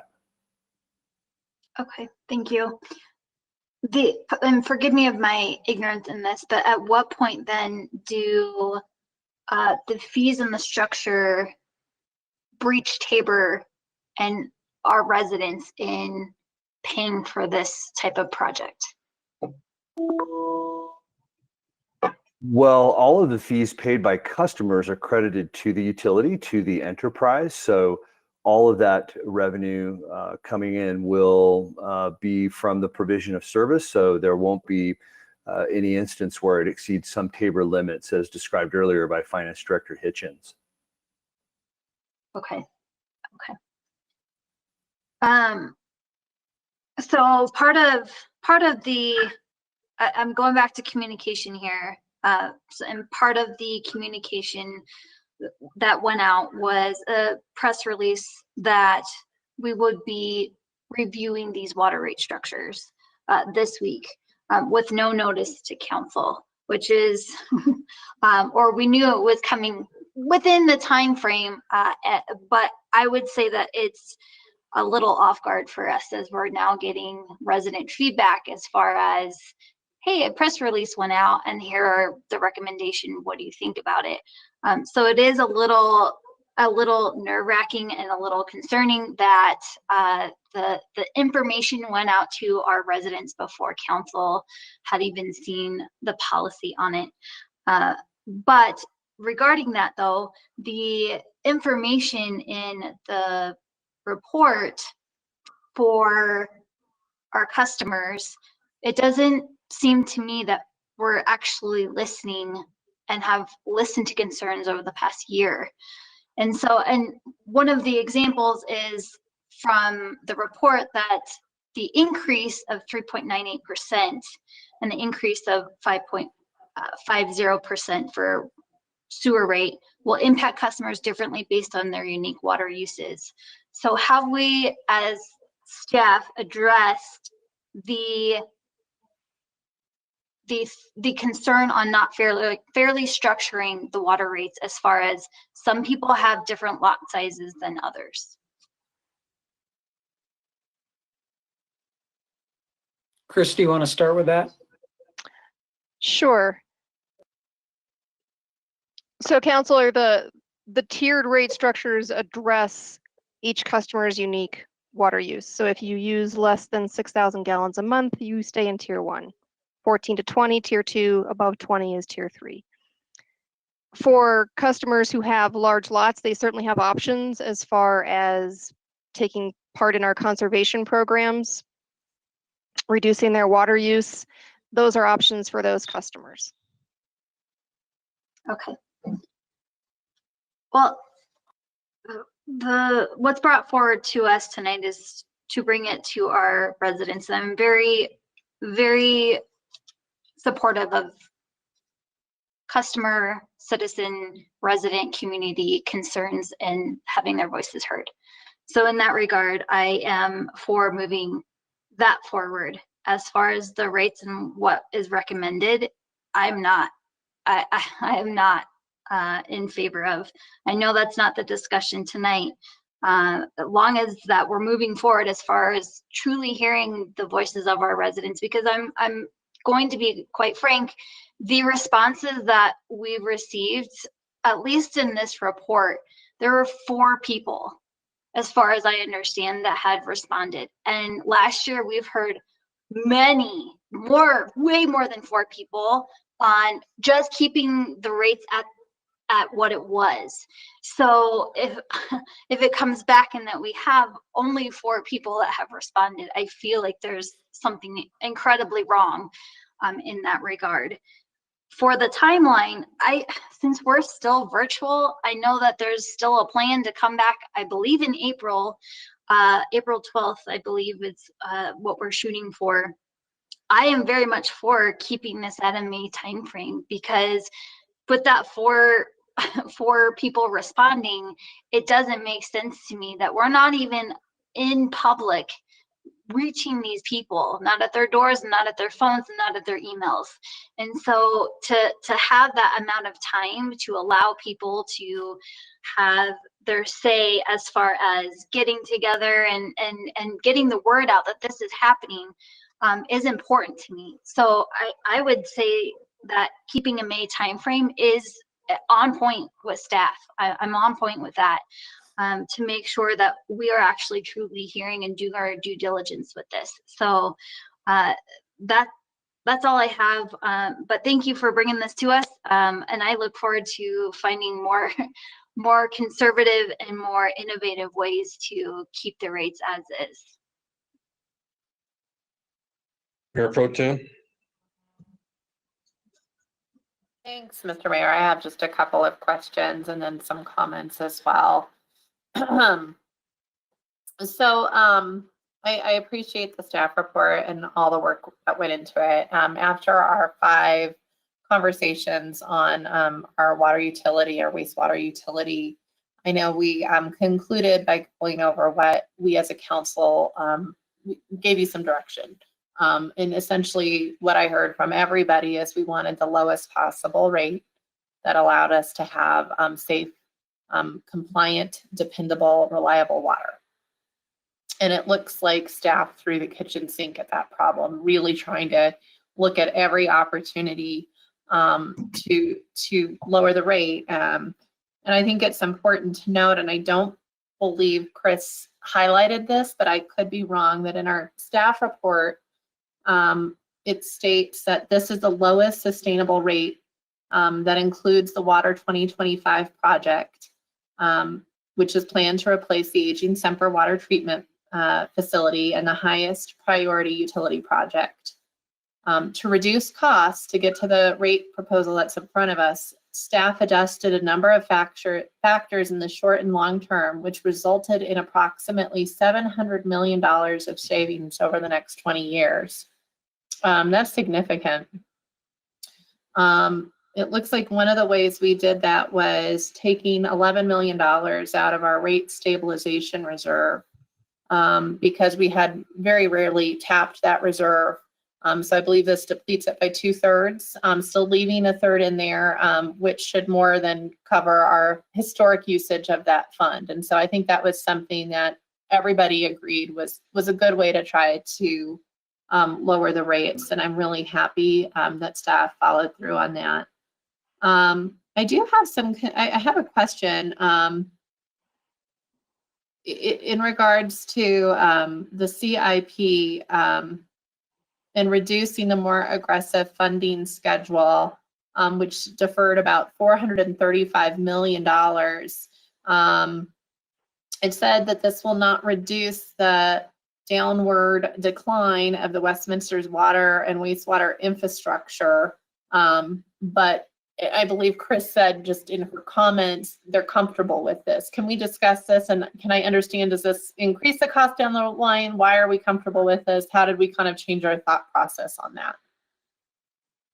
So I can let Max take that if he'd like.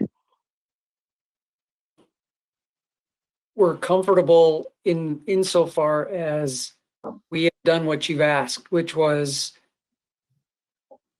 lowest cost for as long as possible. In the course of the workshops that we held with you, we talked about things like the utility condition index. And we had determined that there would be a level of funding, spending required to try to arrest the decline of that utility condition index. And we said it would need to be as high as $100 million a year by the time we get out to the 2040 and beyond timeline. What we have done here is we have scaled that back to a spending level that moves us incrementally forward. And as Chris said, by the time we get to 2040, we'd be looking at approximately $50 million of combined investment on an annual basis, which is half that total requirement.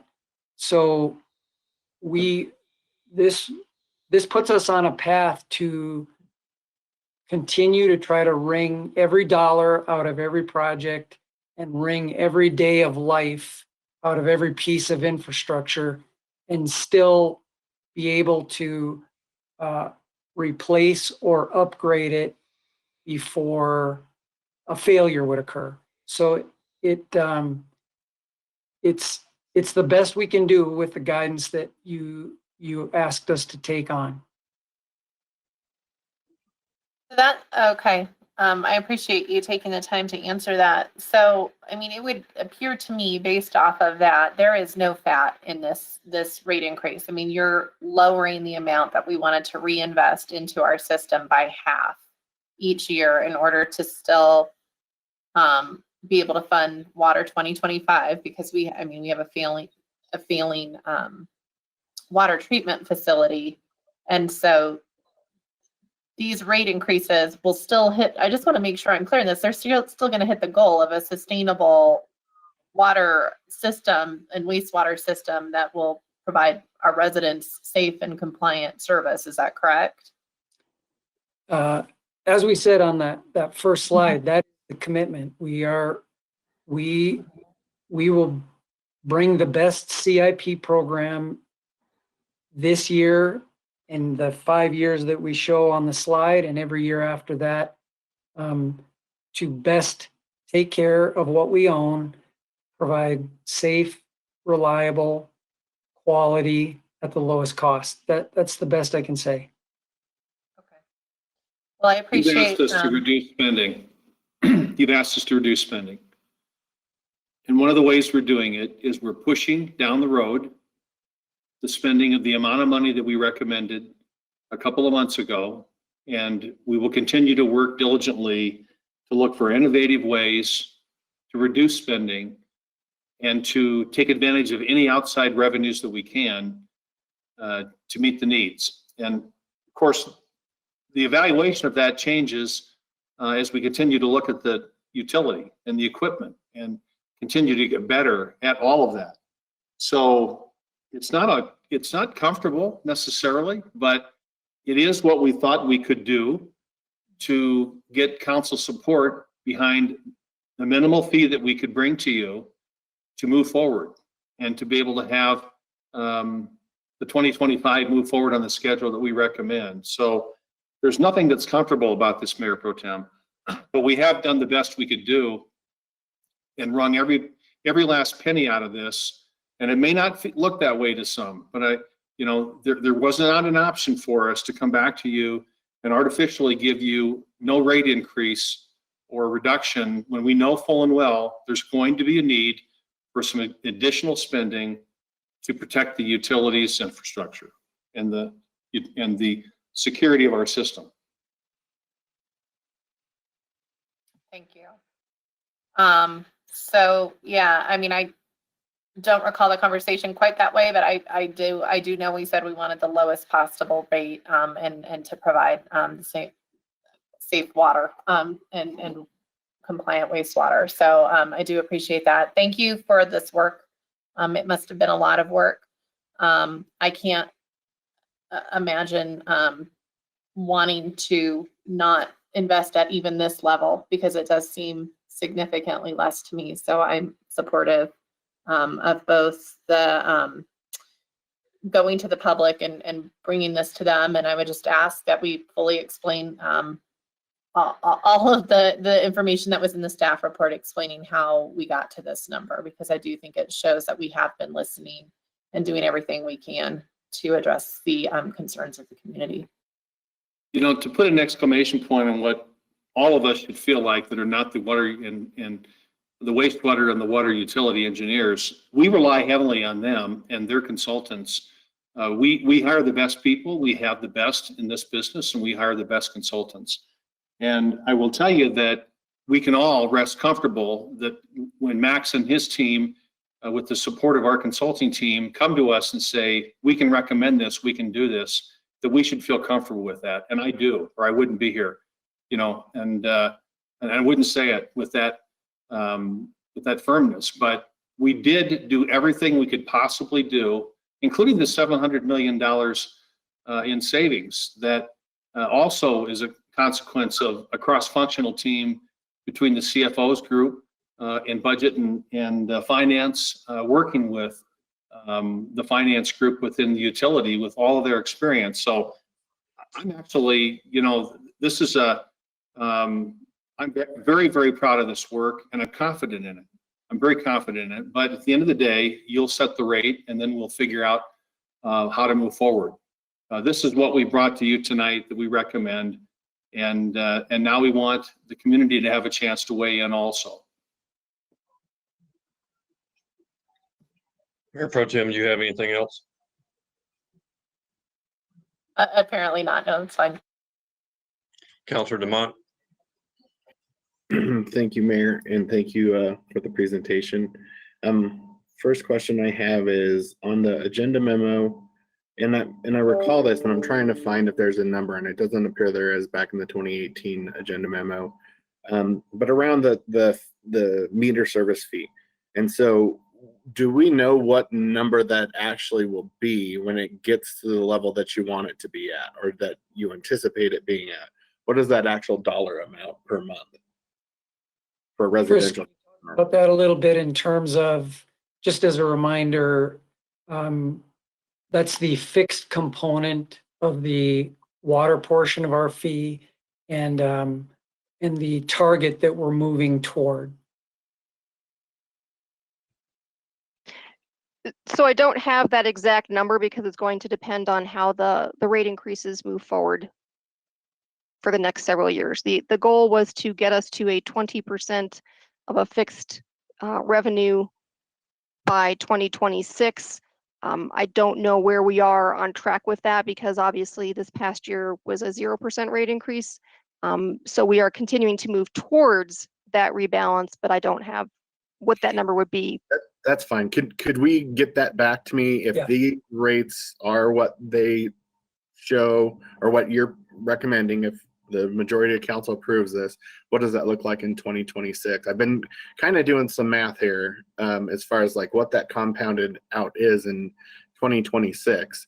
And I don't know if you guys have that, you know, per year, what the rates will actually be. I didn't see that in the agenda.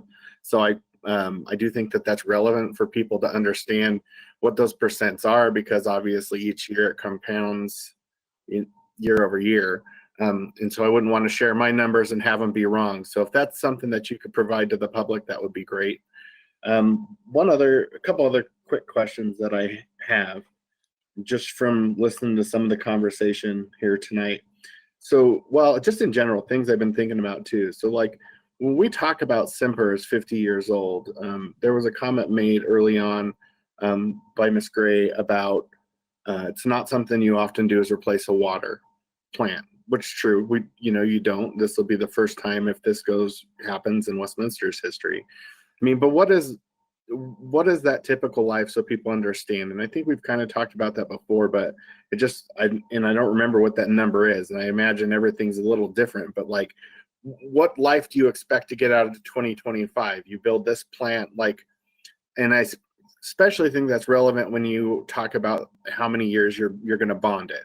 So like, what is that number like that we should guess that's useful life at? All right, Councilor DeMont, I want to ask you to hold your question for just a minute. Folks, we're out of our time limit of our 4-hour time since we started at 6:30. I'm trying to determine through the city attorney about how much time we need between this, and we have an executive session left as well. So give me a half a second here before we continue on, and we'll come back to your question, Councilor DeMont. Sure, no problem. I would say that we've been through at least one round, everyone on questions except for myself, and I have one other one had to come back with a second question staying on this item. Mr. Frankel, I'm looking to see if you could, you are PRL. Can anyone give me an idea how long you think that exec session is going to take? And Mr. Mayor, I do have an estimate from PRNL, and they estimate 15 minutes or less, probably 10. All right. Council, I'm going to ask you to go ahead and let's do the motion to extend, and let's just do 1 hour, and hopefully that'll cover it while we're on this and take the executive session as well. Councilor DeMont? Mr. Mayor, I move that we extend the meeting by 1 hour. Okay, Councilor Seymour? I second that motion. Okay, I have a motion and a second. All those in favor, please signify with aye. Aye. Any opposed? Hearing none, we will extend the meeting tonight by 1 hour, and then hopefully that will cover both our meetings. Sorry for the interruption, Councilor DeMont. We'll go back to your question. No problem. Thank you, Mayor.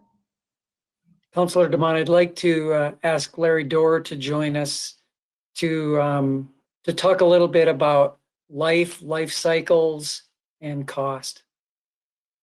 Thank you, Mr. Kirschbaum. Councilor DeMont, regarding your question of the life of the replacement treatment facility for Water 2025, it will also likely be, well, it'll be in excess of the 30-year bonding. It will be in the 50 to 75-year range, probably. I'll let Mr. Kirschbaum address that. But there is no financing that goes out to that length that will provide, that wouldn't have diminishing returns or diminishing effects. We've consulted our external financial advisors who've helped the city in the past in getting its bonds financed at the most optimal rates, and talked to them about the proposal, which came earlier. It was item number 4 on the slides presented earlier. We asked them for the optimal spot on the borrowing curve, and 30 years is the most efficient area there. And getting beyond that, interest rates get a little bit higher. Of course, shorter end, they get a little bit lower, but this is really the sweet spot. It's not too long, not too short, and allows that payment to be smaller, which allows us to have a lower proposed rate. So we got some consultation on this to go from 20 years to 30 years, but that's the most efficient spot. And in any event, will be a lot less than the anticipated life of the Water 2025 plant. But Mr. Kirschbaum, perhaps you could comment on that, but it's certainly a lot longer than the bonds. Yeah, and my question is more around what the actual useful life and how often we should expect to replace it. But I appreciate that, Mr. Dorr. Yes.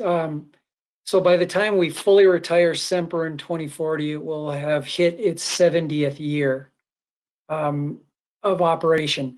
Along the way, we will make investment and operational decisions that will defer or mitigate or eliminate spending along the way that will help track us down so that we are only spending the amount necessary to keep a remaining amount of capacity functioning to get us to, ideally, to get us to zero salvage value left by the time we hit 2040.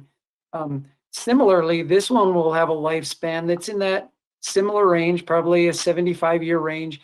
The one thing that is a variable that none of us can predict is regulations continue to change.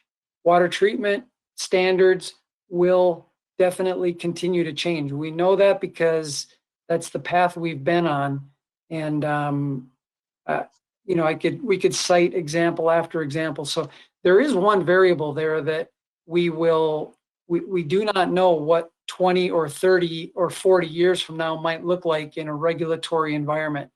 But the process that we've taken here through process analysis, pilot plants, pre-design, and design are going to give us the greatest flexibility and the greatest modularity in operating and maintaining and continuing to add capacity if necessary in a second phase. We've taken a very modular approach. All right, thank you. So the other thing that kind of feeds into that same thing, I mean, we talk about the 50-year number, and I know just like you mentioned, we will continue to do if we need to replace things that make sense once 2025 is online. Do we have any sense around, and maybe this is something you might have to get back to me on, which is fine, but like what percent of Semper is actually 50 years old? Because I imagine in the last 50 years, quite a bit of it's been replaced. I mean, even on my time, we've replaced quite a bit of different components of the facility. So yes, like I was just trying to understand that, because I imagine, the building itself, of course, is 50 years, but. Right. That's a great question. And as you, I know many of you have taken kind of the walking tour, which our superintendent calls kind of the walking through tour through time, because you can walk through that plant and see original construction, then there was an addition. So you're right. It's not all the exact same age. It has variable age. So what we'll end up doing is retiring it in reverse order, so that we'll be taking those oldest parts of the treatment train offline first, kind of in the opposite order of construction, so that we are keeping and maintaining the most operable and the best pieces of the treatment train to get us to that 2040 timeframe. Okay. And the one last question that I have is around the wildfires. And I've heard a lot about this and talked,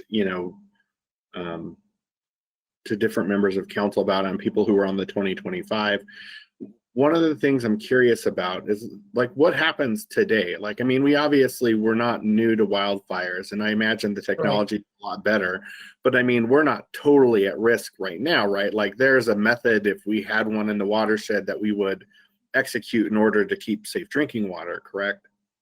Right. We have contingency plans that offer not one, but probably a dozen different possible solutions and combinations and storage and the use of the Northwest treatment plant, the use of the bypass. I could go on and on. There's a multitude of things that even would involve things like water restrictions. I mean, if we get to a point where we would have to say, until that we can meet the water quality standards that were caused by this wildfire, we may need to limit for example, outdoor water use. And so we have always been vulnerable. It's only just that it's becoming increasingly vulnerable as there are more and more wildfires in our state as the years go by. So, probability is just that. It's probability. There's no way we could know if and when and how severe a wildfire will occur in our watershed, but there are a multitude of operational decisions that can be made to help us get through a wildfire situation. But the bottom line is SEMPR itself cannot treat what we call challenged water. It cannot do it. All right. Thank you. Those are all my questions for now. Thank you. Councilor Scully, you had another question you want to follow up? Yes, sir. So I'm reading at the bottom of the front page of our packet on this letter, and it says staff will offer in-person opportunities for residents and businesses to provide their thoughts and comments. And earlier it said that we would have it on our website, but I'm concerned about the passiveness. I was wondering, is it possible for us to put boots to the ground and have maybe people go do some door knocking on it and talk to residents in person?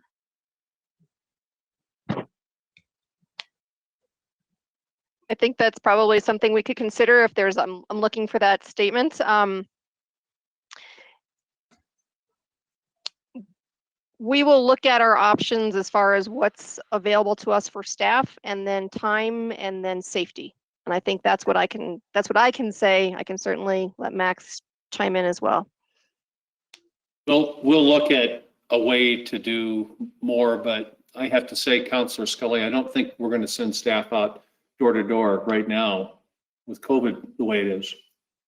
Could we put a questionnaire maybe in the bills and ask them to send it back to us?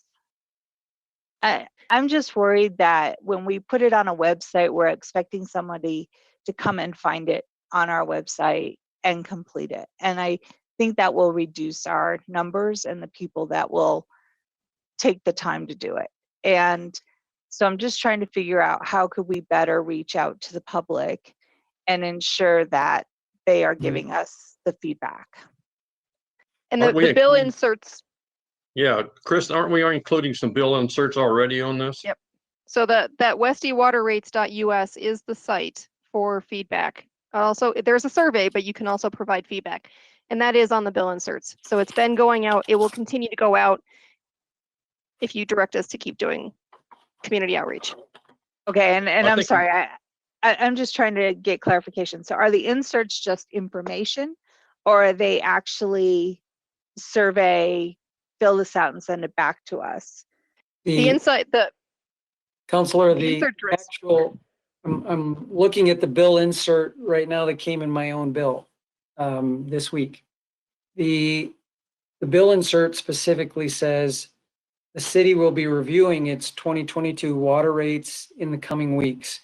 Additional information about rate setting process and Water 2025 is available at, and it provides the link where to go for the information and feedback.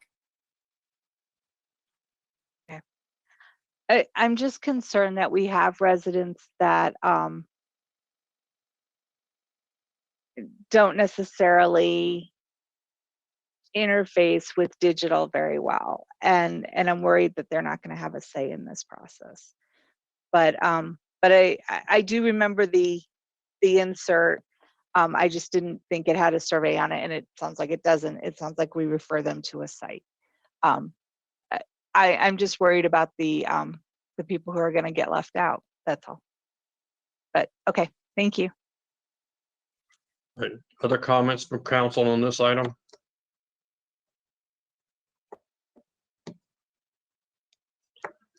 All right, trying to make this as clean as possible.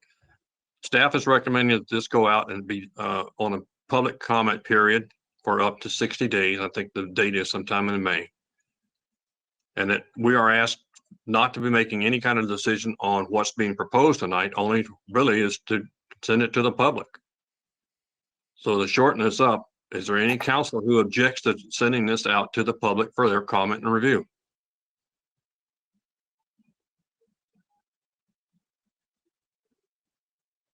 All right, hearing none.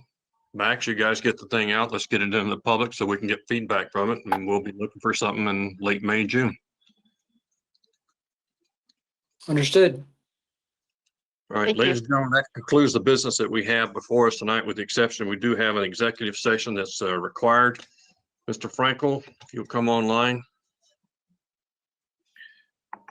Yes, sir, And Mr. if you Mayor, would- the proposed executive session is to discuss the possible acquisition of real property interests for city open space and to instruct negotiators ahead of the upcoming Adams County open space grant funding cycle as authorized by Westminster Municipal Code 1113C2 and Colorado Revised Statute 246402 4A and E1. As defined by the city attorney, we've had a request to go into executive session. At this time, I will poll each member of council for a verbal confirmation that you are prepared to go into executive session. And then as a reminder, we will exit out of here. We will not be back in the public comment area. This will conclude all business in the city. And you will have to go to a new section and log in. This time I will get the poll. Councilor Seymour, Yes. Councilor DeMott, Yes. Councilor Volz, Yes. Councilor Smith, Yes. Councilor Scully, Yes. Mayor Pro Tem, Yes. and the mayor as well. It is 10:46. The meeting is adjourned and we will immediately move over to the executive session. We will see everyone there. Thank you and good night. Good night, everybody.